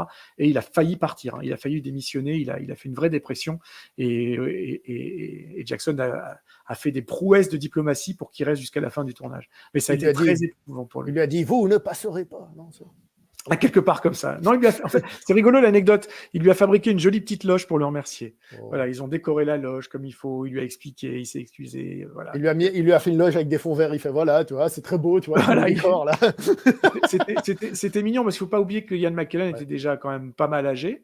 Il l'est encore plus maintenant. Et là, quand je vois qu'ils re-signent tous pour The Hunt for Gollum, qui est déjà annoncé sur 2 films réalisés par Serkis, j'ai du mal à comprendre comment ils vont faire. S'ils ne font pas du de-aging à tous les étages, parce qu'on parle quand même d'un film qui va réunir Gandalf, Legolas, Aragorn. Bon, Gollum, c'est une chose, mais même pas une préquelle, là, mais dans un entre-deux. Voilà, la chasse de Gollum. Tourner, ils ont 30 ans de plus, tous, les gars, donc je sais pas trop comment ils vont faire. Bah, Et je comprends pas bien la pertinence du projet non plus, mais ça, c'est une autre histoire. voilà, justement, on va parler un petit peu de ça. Est-ce que tu sais c'est quoi un peu l'histoire qu'ils veulent raconter là?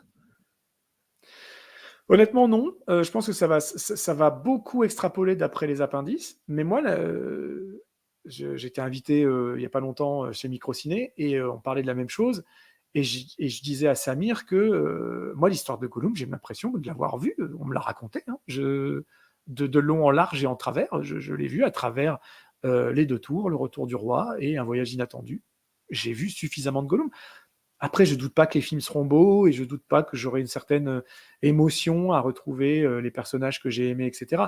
Mais là, pour le coup, là, je me fais l'avocat du diable en me disant, là, on est dans une démarche purement économique, pas forcément pertinente. Et pourquoi 2 films? Est-ce qu'on a tant de choses à raconter que ça sur 2 films? Non, là, je suis très sceptique sur le truc. Ça sent Sony et Spider-Man, quoi. Genre, si on fait pas un truc, on va tout perdre, donc il faut qu'on fasse un truc.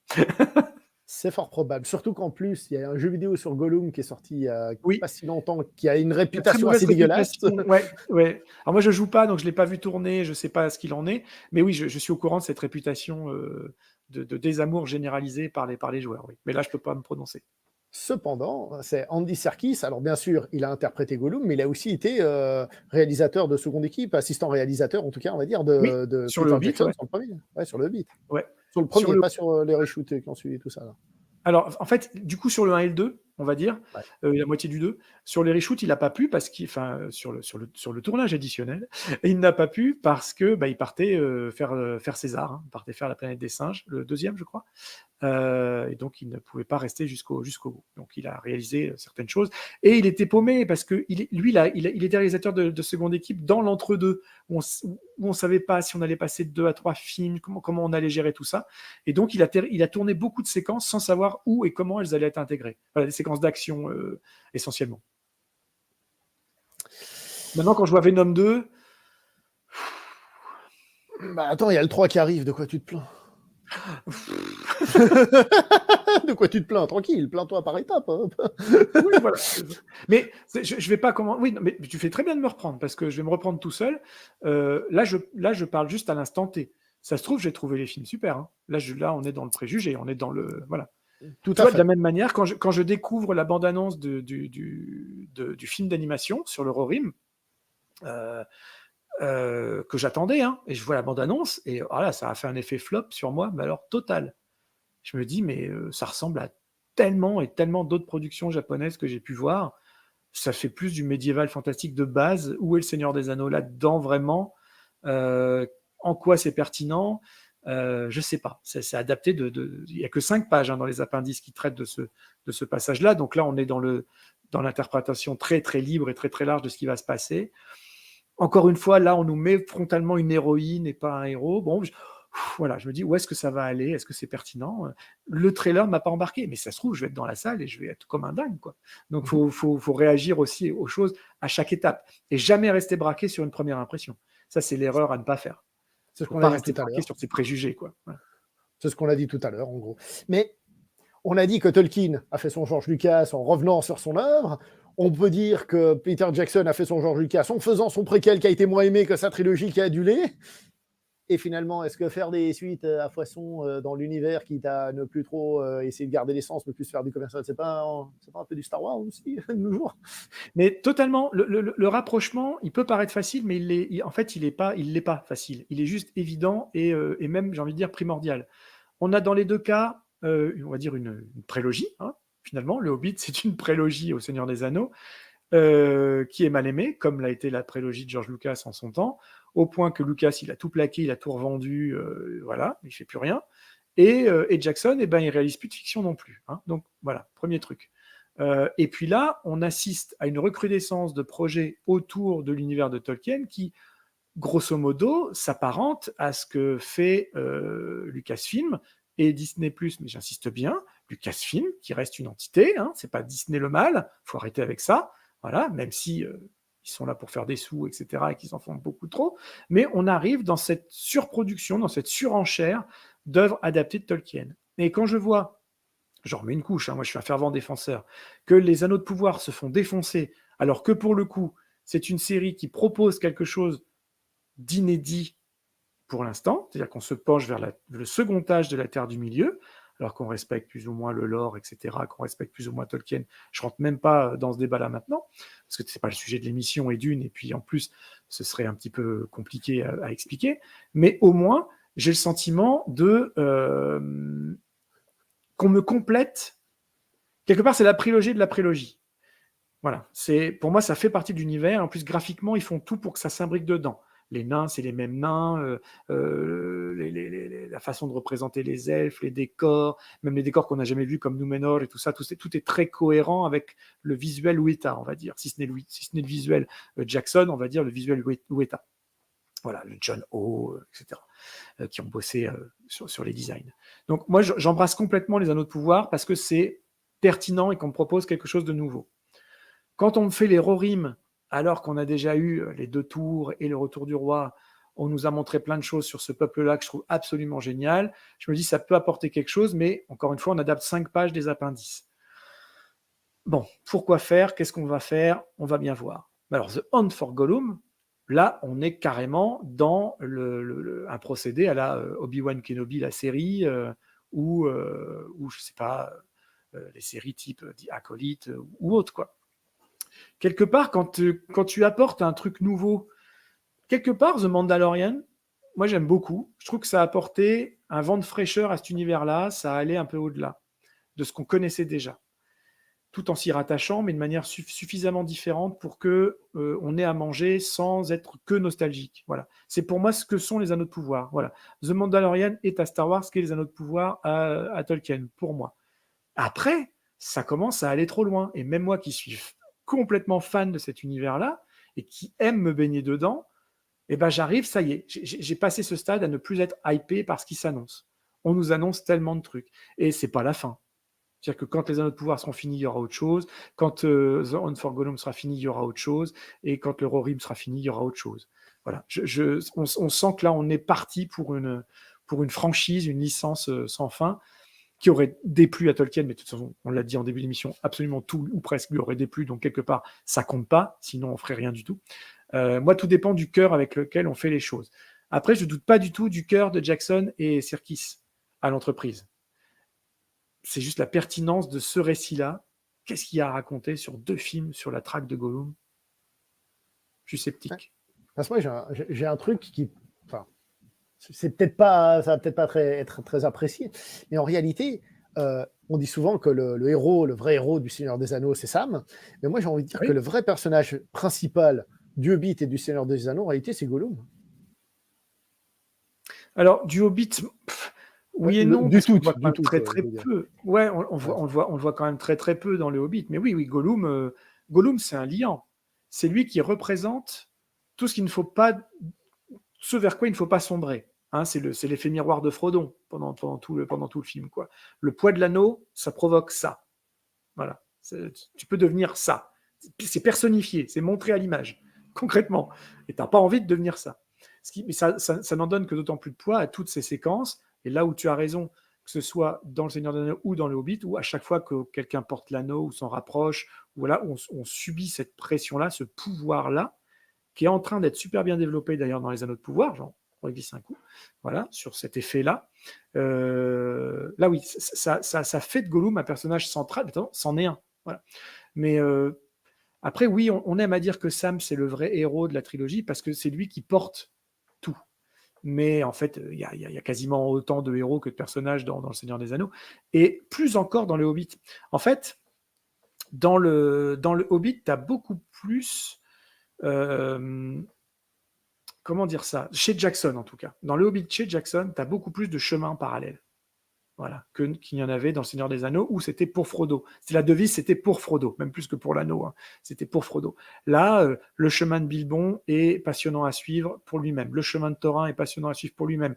Toriel, Kili, même Legolas d'une certaine façon, Thranduil, même si on le voit peu, tout ce qu'il cherche à récupérer, à accomplir par douleur de la perte de son épouse, etc. Tout est important. Bard, ce que devient Bard sous la caméra de Jackson, alors qu'il était quasiment rien sous la plume de Tolkien, je trouve ça passionnant en fait. Donc c'est tous ces éléments-là, moi, qui font que j'aime vraiment beaucoup le Hobbit, parce que pour moi, il transcende. Je dis pas qu'il fait mieux, hein, c'est pas ça, mais il transcende, c'est peut-être pas la bonne expression, parce que j'adore ce qu'a fait Tolkien. Mais en tout cas, il emmène le roman vers un ailleurs très intéressant et beaucoup plus prolifique que ne l'était ce petit roman pour enfants de 1937. Parce que là, moi, je commence à être un peu à court. Est-ce qu'il y a des choses qu'on n'a pas traitées qu'il faut absolument dire pour défendre le film que tu as envie de défendre, cette trilogie? Bah écoute, moi, en fait, j'ai envie... en fait, j'ai écrit ce bouquin pour ça. En grande partie pour ça. La différence avec le premier livre, c'est que le premier avait plus une démarche purement journalistique de rassembler les faits, les raconter, la vie de Tolkien, la vie de Jackson, le Seigneur des Anneaux, comment, pourquoi, de quand à quand, de où à où, etc. Sur le Hobbit, je pars vraiment du désamour de l'œuvre pour essayer de construire tout un argumentaire et de démontrer que ce désamour, selon moi, n'est pas justifié. Après, c'est pas un livre critique. Ça reste un livre journalistique, ça reste un essai journalistique très factuel, avec plein de choses, etc. Mais j'essaye d'apporter des vraies réponses aux détracteurs, ou en tout cas aux préjugés qui entourent l'œuvre. Voilà. Mon combat, si on peut dire ça comme ça, c'est de dire, ah oui, tiens, je vais dire un truc intéressant là sur ce que tu viens de faire, c'est rigolo. Parce qu'il y a un des livres qui paraît beaucoup plus petit que l'autre. Ouais. Je vais apporter une précision après.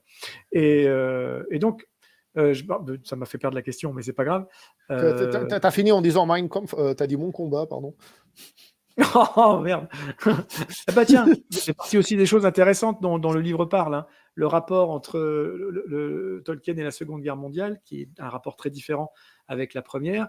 Le fait que l'Allemagne, justement, aurait dû être le premier pays en langue étrangère à proposer le Hobbit, hein, dès 1938, je crois, dès l'année d'après la sortie, et où Tolkien a refusé parce que dans la demande faite aux éditeurs britanniques, les éditeurs allemands essayaient de savoir si des fois Tolkien n'aurait pas des origines juives de son côté et tout ça. Et je raconte l'histoire dans mon bouquin et je fais la réponse qu'il leur fait, elle est extraordinaire, quoi. Il leur fait... il leur dit que malheureusement, non, il n'a pas de familiarité ou d'origine avec ce grand peuple. Donc déjà, il leur met un premier coup dans la tronche.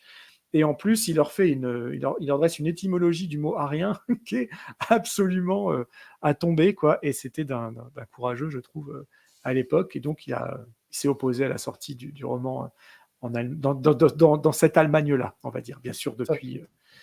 Donc on peut dire que ça s'est joué à rien qu'il soit édité là-bas. Oh, joli, non, c'était bien. Ouais, je suis pas sûr que ce soit joli. Je suis pas sûr du tout que ce soit joli. Et avant, Oui. on parle de Howard Shore un peu avant de partir. Bah oui, sinon on va être vexé. Vas-y. Je me disais bien, on n'a pas parlé de musique, quel con.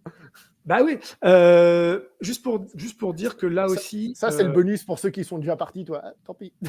Bah, tant pis pour vous, c'est la séquence post-générique. Tu vois. Voilà. Juste pour dire que ça s'est passé de manière très différente, la construction musicale, entre la première trilogie et la seconde, parce qu'il y a eu un petit film à problème, pour le coup, qui s'appelle King Kong, de Peter Jackson. Et il s'est passé des trucs entre Peter Jackson et Howard Shore sur King Kong. Donc, Howard Shore avait commencé à bosser sur King Kong, avait commencé à enregistrer des choses. Et puis, on ne sait toujours pas quoi, parce qu'on n'a pas le droit de lui en parler. J'ai essayé plein de fois. Hein. Moi, j'ai interviewé Howard Shore plein de fois, et à chaque fois, on n'a pas le droit, on ne parle pas King Kong, on ne cite même pas King Kong. Sinon, voilà, on raccroche, tout s'arrête tout de suite. Donc voilà. Et il s'est fait remercier de King Kong, Howard Shore, quand même. Ce qui peut paraître incroyable. Après le succès du Seigneur des Anneaux, du succès de sa symphonie, on peut appeler ça comme ça, puisqu'il en a même tiré une symphonie qui a tourné à travers le monde, hein, suite à la sortie des films, etc. Et donc, il a été remplacé par James Newton Howard et tout ça. Et quand le Hobbit arrive, en toute logique, personne ne conçoit de retourner en Terre du Milieu sans Howard Shore. Mais les deux hommes sont brouillés quand même. Il y a un contentieux, du coup, maintenant, entre Shore et Jackson. Même si on ne sait pas de quelle nature il est, officiellement. Tout le monde est parti en bonne amitié pour divergences artistiques, hein, comme d'habitude. Mais le fait est que là où Howard Shore avait été en Nouvelle-Zélande sur la première trilogie, avait travaillé lui-même les orchestrations sans les confier à personne, qu'il avait dirigé lui-même l'orchestre et tout ça, eh ben, il n'en est que nenni sur cette seconde trilogie, où il développe malgré tout de nouveaux thèmes, etc. Mais il fait tout ça de chez lui, et il ne se déplace plus en Nouvelle-Zélande, et il n'enregistre plus la musique lui-même. Elle est déléguée à des orchestrateurs, notamment à Conrad Pope, hein, qui est une sommité en termes d'adaptation, d'orchestration et de chef d'orchestre. Voilà. Et donc, c'est Conrad Pope qui, en Nouvelle-Zélande, avec un orchestre néo-zélandais et des chœurs néo-zélandais qui n'avaient enregistré pour la première trilogie que la séquence de la Moria, qui avait été la première enregistrée à l'époque, eh ben, ils se sont retrouvés là 10 ans après à enregistrer la musique pour le Hobbit. Et ce qui est super intéressant, c'est que dans cette musique pour le Hobbit, il y a des nouveaux thèmes qui, pour le coup, ne sont pas de Howard Shore, notamment le fameux Misty Mountain, qui est présent tout le long du premier film, qui devient quelque part le thème principal de la compagnie de Thorin, qui a cette chanson qu'il chante au coin du feu au début, etc., qui a été composée par le groupe néo-zélandais Plan 9, et que Howard Shore a été contraint de reprendre la mélodie dans sa composition.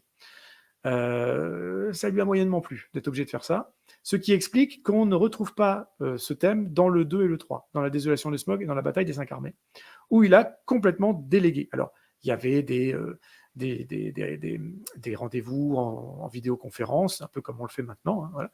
Mais il n'était pas présent à l'enregistrement, il n'a pas fait les orchestrations lui-même, ce qui fait que on peut se rendre compte à quel point l'orchestration, ça peut jouer, notamment sur le thème de Smaug, qui est très sinueux, etc. Il se trouve qu'à l'enregistrement, quand les musiciens le jouent tel que écrit par Shore, ça plaît pas à Jackson, il trouve le thème trop beau, trop joli, voilà. Et il demande à Conrad Pope immédiatement, puisqu'on est en phase d'enregistrement, de trouver le moyen de rendre ça moins joli. Alors, je ne vais pas vous expliquer techniquement comment il le fait, mais il le fait. Il y a des copistes qui sont présents dans la salle pour réimprimer des partitions pour les musiciens. Voilà. Tout se met en place très vite. Et tout ça sans l'accord de Howard Shore. Et au final, ce qu'on entend dans le film, c'est parfois, régulièrement, des versions altérées des thèmes composés par Shore. Donc, ce qui est intéressant de se poser comme question, c'est à quel niveau c'est encore une partition composée 100% par Howard Shore. Alors, ça reste le cas, puisque ce sont ses motifs. Voilà. Mais, voilà, on sent quand même qu'il y a une dégradation des rapports et donc des moyens employés pour la musique.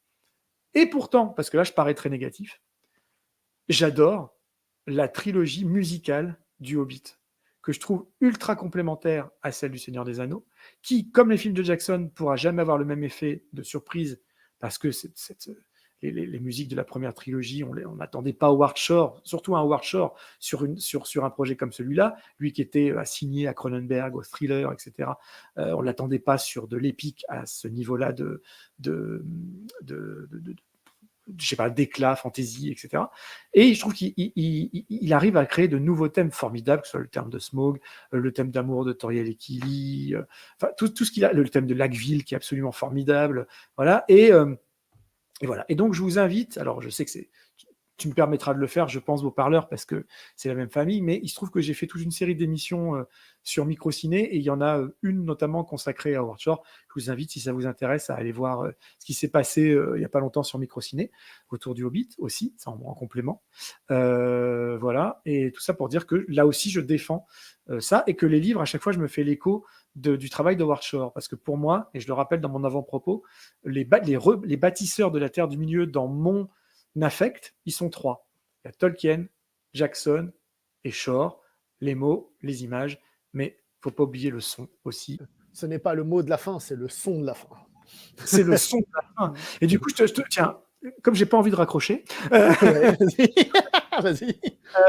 Est-ce qu'on peut inverser les rôles? Alors, c'est la deuxième séquence Oula. post-générique. Voilà. Oula. Je vais poser des questions aux beaux-parleurs, parce que souvent, dans ces émissions-là, on n'a que l'avis de l'invité. Et moi, ça m'intéresse. Est-ce que le beau-parleur, il aime bien le Hobbit ou il aime pas bien le Hobbit? Alors, comme j'ai dit, c'est particulier. Le premier film, je l'aime bien parce qu'il a un côté plus film d'aventure. Tu vois, je veux dire, Le Seigneur des Anneaux, il a tout de suite une ampleur plus grande, des personnages qui sont séparés, des grosses batailles, des trucs, tu vois. Et il y a ce côté aussi chemin de croix de Frodon, tu vois, dans la montagne et tout ça. Je dis pas ça parce qu'il était chrétien, hein, l'auteur, mais il y a un petit peu de cette idée-là, je pense. J'ai pas vérifié, mais je le pense. Et je trouve que le Hobbit, même le livre d'ailleurs, il a un côté, comme on a dit, entre guillemets, plus enfantin, donc un peu plus premier degré, film d'aventure un peu premier degré. Et ça, j'aime bien. Mais il y a quand même cet aspect, comme je disais, cet aspect un peu schizophrène du film où on ne sait pas trop sur quel pied danser à des moments, on a l'impression qu'il va d'un côté, puis finalement, c'est une péripétie. Donc le premier, je me souviens, et c'est le souvenir que j'ai en le revoyant là, je l'aime bien globalement, mais je suis quand même un peu tiraillé par tout ça. Alors là, j'ai pas eu le temps de revoir les deux autres, mais par contre, le deuxième, lui, m'avait tout de suite vachement plu. M'avait tout de suite beaucoup plu. On garde cet aspect justement film d'aventure quand il s'échappe de chez les elfes dans les tonneaux avec toute cette course poursuite et tout ça. C'est pas juste c'est une scène d'action. C'est que c'est une scène d'action à concept. C'est-à-dire qu'on retrouve une notion. Moi, quand je parle de film d'action d'aventure à l'ancienne, je pense toujours à ce stéréotype des mecs qui courent, il y a de la lave derrière et puis il y en a un forcément il se casse la gueule et il se retourne et la lave arrive, il faut qu'il et puis donne ta main. C'est vraiment ce truc-là. Et je trouve qu'on retrouvait ça. Et tout de suite, le film m'avait beaucoup plus séduit. Et ensuite, il y avait toute l'arrivée chez Smaug, où là, ça devient important, tout en gardant une certaine légèreté, je veux dire, dans le sens où c'est pas énorme, mais c'est vraiment la discussion, cette tension et tout ça qui a lieu à ce moment-là. Et c'est vrai que je me souviens qu'à la fin du film, on avait ce cliffhanger, on faisait tous j'ai envie de voir la suite là. Et bon, personnellement, quand j'ai vu le troisième, justement, je m'attendais aussi, le Smaug ne vive pas très longtemps, etc. Hein, et moi, personnellement, je me suis dit, ça va encore, ça va. C'est clair que par rapport à la durée du film, il n'est pas présent très longtemps, mais par rapport à une vie humaine, il est combien? Tu avais dit 12 minutes à peu près, c'est quand même un temps qui est À peu près, oui, c'est à relativement, peu près ça, ouais. qui est quand même relativement assez long. Alors, pas pour prendre le rôle principal du film, hein, on est bien d'accord, mais pour exister le temps de cette petite scène. C'est-à-dire que cette petite scène, enfin, ce petit passage, il n'est pas précipité, j'ai trouvé. Il prenait quand même son temps, il était quand même relativement bien fait. Et ensuite, il y avait la bataille que personnellement, moi j'adore les grandes batailles dans les films, faut savoir. Hein. Donc moi je suis un adepte de ça. J'ai parlé de Spartacus, c'est pas pour rien, hein, parce que j'aime ça depuis que je suis gamin. Et, et donc, forcément, moi, j'ai trouvé la bataille était super plaisante. On avait tout ce qu'on aimait à ce niveau-là, qui fait aussi partie on va dire, d'une forme d'ADN qu'a le spectateur quand il va voir ce genre de film. Donc, si le premier film m'avait plu et en même temps un petit peu décontenancé, j'ai trouvé que les deux autres, alors que je crois que le troisième, c'est celui qui s'était fait le plus fait défoncer à l'époque, Oui, clairement. pour moi, il rend cette trilogie très sympa. Alors au début, elle est un peu timide, je dirais un peu timorée, elle ne sait pas trop elle-même quoi faire, comment faire. Et j'ai un peu l'impression, et d'ailleurs tu le dis dans ton livre, à partir du deuxième, il y a plus de liberté, un peu, il se lâche un peu là-dessus.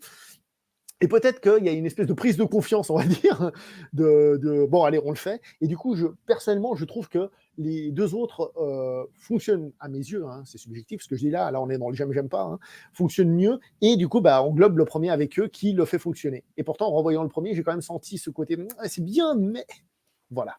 Est-ce que ça te convient? Ah, ça me convient bien. Et du coup, la question qui va avec, Ouais. est-ce que tu écoutes, est-ce que tu aimes les partitions d'Howard Shore sur les deux trilogies? Est-ce que c'est des partitions que tu écoutes régulièrement? Pas du tout. Je connais ton amour pour Conan, notamment, et la musique Ah de ouais, Paul et c'est ça. Doris, mais est-ce que Howard Shore peut faire partie du lore du beau parleur ou pas? Alors, du beau parleur, pardon. Pardon. Il est l'or. Beau C'est un peu ça. parleur. Alors, il y a une différence, c'est que celle de Conan, je l'ai sur CD, donc, et en plus, je l'avais dans la voiture, j'ai plus de voiture non plus. Donc, elle tournait et tournait, et tellement je l'adore, celle de Conan. Celle du Seigneur des Anneaux, je les ai pas. Cependant, et ça, c'est aussi une force du film, c'est que ce sont des musiques qui te marquent quand tu regardes le film. C'est-à-dire que tu penses à la comté, tu as la musique. T'as cette sonorité. J'ai parlé du motif de l'anneau, tout ça. Je veux dire, moi, je pense Seigneur des Anneaux, je pense au titre qui apparaît, puis j'entends le donc je ne pourrais pas forcément être aussi précis sur les parties qui sont un peu moins mises en avant dans le film, qui sont plus derrière. Là, je pourrais être je ne pourrais pas être aussi catégorique que sur Conan. La différence est aussi que Conan, c'est un film qui joue beaucoup sur sa musique parce que ferme leur gueule dans le film. Voilà. Là, on est quand même un peu dans autre chose, même si la trilogie du Seigneur des Anneaux ou l'autre dure forcément plus longtemps, donc plus d'écoute. Et pour finir, je te dirais qu'on a fait un tournoi des meilleures musiques du film sur une autre chaîne à laquelle j'ai participé, et celle qui a gagné, c'est celle du Seigneur des Anneaux. Voilà. Ah bah tiens, mais faut que tu m'envoies le lien de ça, faut que je regarde ça. Ouais, Du donc coup. ça dure que 6 heures, je crois, ce qu'on a fait. Mais j'ai pensé à Ah toi, bon, hein, bah, je me suis dit, il va être content. Il va être content. Hein. Et je me suis dit, en plus, on parle de musique de film, tu sais, avec des arguments très pétés, du genre, ah, ça j'aime bien. Tu vois. Donc, Ouais, voilà. mais tu sais, pour moi, ça reste un argument non seulement valable, mais c'est le premier argument, hein. C'est qu'est-ce qu'on ressent face à une œuvre? C'est de toute manière la première question, c'est presque même la seule question qu'on doit se poser finalement. Est-ce qu'on est touché, pas touché, et pourquoi elle nous touche ou pourquoi elle ne nous touche pas? Voilà. Et après, on peut creuser les making-of, les coulisses du truc pour mieux comprendre si on a soi-même bien compris l'œuvre ou pas. Mais comme tu disais très justement en début d'émission, le spectateur, on va dire lambda, encore une fois, c'est pas péjoratif, n'a pas à faire cette démarche de recherche. Il aime ou il aime pas, il prend ou il rejette, quoi. C'est la base. C'est la base. Ah, après, nous, on a un peu des geeks, c'est-à-dire, on se dit, j'aime. Pourquoi j'aime? Qu'est-ce qui fait que j'aime? Ah oui. Et après, on aime bien. Bah, moi, j'aime bien. Après, on l'a dit sur Dune, par exemple. Après, je vais lire le livre, etc. Je vais me renseigner. J'ai cette tendance-là à vouloir un peu m'aider un peu à décrypter encore plus le fond. Alors tiens, sur l'épaisseur des bouquins, c'est rigolo. Ouais. Si tu peux me remontrer, ça m'amuse, tiens, ça. Voilà. Bon, On a l'impression qu'il y en a un qui est beaucoup plus gros que l'autre. Ça me permet de glisser un petit peu de cuisine interne. Je pense honnêtement que ce n'est dû qu'à l'épaisseur du papier employé, parce qu'il n'y a que 30 pages de différence entre le premier et le deuxième livre, et que du coup, ça ne fait que l'équivalent que de 15 feuilles de différence. Donc, moi-même, quand je l'ai reçu, j'ai été très surpris de la taille. Voilà, de la taille du livre. En disant, ils ont dû changer un truc sur l'épaisseur même du papier chez Ferd, parce que en vrai, il n'y a que 10 000 signes de moins que sur le premier livre. Et en même temps, il y a deux raisons. J'avais pas envie qu'on me dise à moi aussi, tiens, tu arrives à écrire un livre plus gros sur le Hobbit que sur le Seigneur des Anneaux, comme on reproche à Jackson d'avoir fait une trilogie équivalente, etc. Mais la vraie raison, elle est purement technique, c'est que moi, quand je me mets d'accord pour écrire le bouquin avec Ferd me dit, on ne dépasse pas les 500 000 signes. Voilà, c'est contractuel. On ne dépasse pas les 500 000 signes, coût du papier, coût de production, etc. Donc moi, j'adapte mon schéma, mes idées, ma taille de chapitre, etc., pour coller à ça, et je finis à 490 000 signes environ, etc., en ayant synthétisé tout ce que j'avais envie de dire. On m'aurait commandé 1 million de signes, le bouquin serait plus gros. Voilà. Mais donc ce n'est pas totalement de mon fait. Voilà. Et surtout, il n'y a pas tant de différence que ça entre les deux au final, quand on regarde le nombre de pages. C'est 210 pages d'un côté et 230, 240 pages, je crois, sur le Seigneur des Anneaux. Mais moi, j'ai une question, parce que avoir des livres comme ça sur Tolkien et tout ça, mais j'en ai que 2. Et normalement, il y en a 3, c'est des trilogies, non? Ah, écoute, j'ai envie de te dire que... Alors déjà, je fais une pause.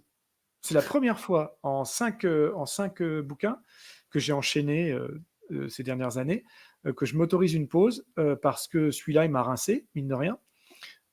Et puis que je fais pas que ça dans la vie, hein, voilà, j'ai d'autres, j'ai un vrai travail aussi. Non, mais allez, à d'autres. Et donc, je m'autorise une pause d'1 an. Et il y a d'autres sujets que j'ai envie de traiter aussi. Maintenant, quand est-ce que ça doit se finir, les Anneaux de pouvoir? Il y a 5 saisons, tous les 2 ans. Allez, on sait pas ce qui peut se passer. Mais j'aimerais bien continuer les combats avec les Anneaux de pouvoir. Mais c'est pas une annonce, hein, c'est juste, je serais prêt à le faire en tout cas. Voilà, on verra. L'avenir nous le dira. En tout cas, déjà chez Third, Dune, c'est sorti il n'y a pas si longtemps, je parle de film, donc c'est d'actualité, hein, donc peut-être que ça vaut encore la peine de le lire. Attends, je fais quel temps?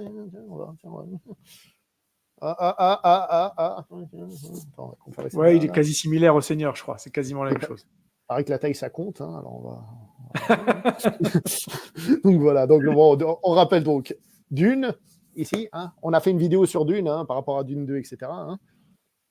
On rappelle. Tu as eu la gentillesse de faire une vidéo par bouquin, hein. Merci beaucoup. Et allez les Bah, voir, c'est les c'est gens, cool. si c'est pas déjà C'est fait. cool de parler. J'aime ça. J'aime parler, même si je parle mal. Le Seigneur des Anneaux, hein, évidemment, et le Hobbit. Donc, Le petit dernier. je pense. Oui, pardon. On va redire le titre en entier, tu as raison. Aller et retour du Hobbit, des mots aux images. Tac, disponible chez Third Edition, vous aurez le lien. Et ce qui est bien aussi, c'est que justement, aussi les deux vidéos se complètent. C'est pour ça que celle-ci peut avoir l'air un petit peu d'avoir des petits trous, mais c'est parce qu'on a déjà dit pas mal de trucs la fois d'avant. Et j'espère que vous avez pris du plaisir avec tout ça en terre du milieu ou sur d'autres terres d'aventure. Voilà. Un petit mot pour la fin. Ouais, alors lequel? Je sais pas. Tiens, je vais être. Il y a une super convention qui se dessine pour dans 2 semaines.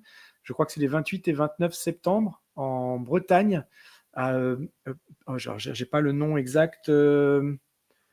Zut, Palantin les Grèves, Pèlerin les Grèves, je sais plus. Je rechercher la convention sur les terres de l'Unique, ça s'appelle. Voilà, chercher sur les terres de l'Unique en Bretagne. Ça dure 2 jours, c'est le dernier week-end de septembre. Et ben, j'ai eu la belle surprise et l'honneur de m'y voir invité. Donc, je vais y être présent là-bas les 2 jours. Il va y avoir plein de super trucs. Il y a certains des comédiens de doublage des versions françaises et du Seigneur des Anneaux et du Hobbit et des Anneaux de pouvoir qui seront là. Il y a du cosplay, il y a des ventes de plein de choses, il y a d'autres auteurs, il y a des illustrateurs. Il va y avoir plein de choses super. Donc, désolé, je ne voudrais pas mal prononcer les mots. Donc, allez, voilà, faites vos petits doigts sur votre clavier, allez chercher. Voilà, sur la convention sur les terres de l'Unique à fin septembre 2024. Et venez nous y voir si ça vous chante. Et puis, bah, il y aura d'autres choses. Je suis invité à Lyon, je suis invité à Toulouse. Et ça, c'est une grande nouveauté pour moi. J'ai pas eu ça sur les livres précédents. Donc, peut-être qu'il est en train de se passer quelque chose entre chaque ouvrage. Ça fait son petit Invité bonhomme à de chemin. Lyon, pourquoi, quand? Alors Lyon, c'est là, oui, là c'est 31 attends, 1er novembre, 31 novembre, 1er décembre pour la Ah, Japan Touch, ok. je crois. Voilà. Oh. Et donc je sais pas encore le jour exact, les horaires et tout ça, mais en tout cas tout se met en place. Je suis invité là-bas. Je crois que c'est ça, 31 octobre, non, pas 31 octobre, ça c'est Halloween. 31 novembre, 1er décembre. Voilà. D'accord. Et Toulouse, on sait déjà aussi? Pour les Toulousains? Alors, Toulouse, je crois que c'est plus février, je crois, et c'est dans le cadre d'une association de manifestation de librairie. J'ai plus le nom en tête, mais il va y avoir des événements sur plusieurs jours, plusieurs week-ends. Voilà, Vous j'essaie aurez de les voir les infos. posts sur les réseaux. Voilà, Donc ça veut dire que si vous n'êtes pas content avec sa défense du Hobbit, vous pouvez aller lui dire, vous avez acheté son livre, vous le lisez, et ensuite vous lui dites, c'est je suis pas ça. d'accord avec ça, avec ça, avec ça. Bon, bah, on va s'arrêter là. Hein. Tin, tin, ta, ta, tin.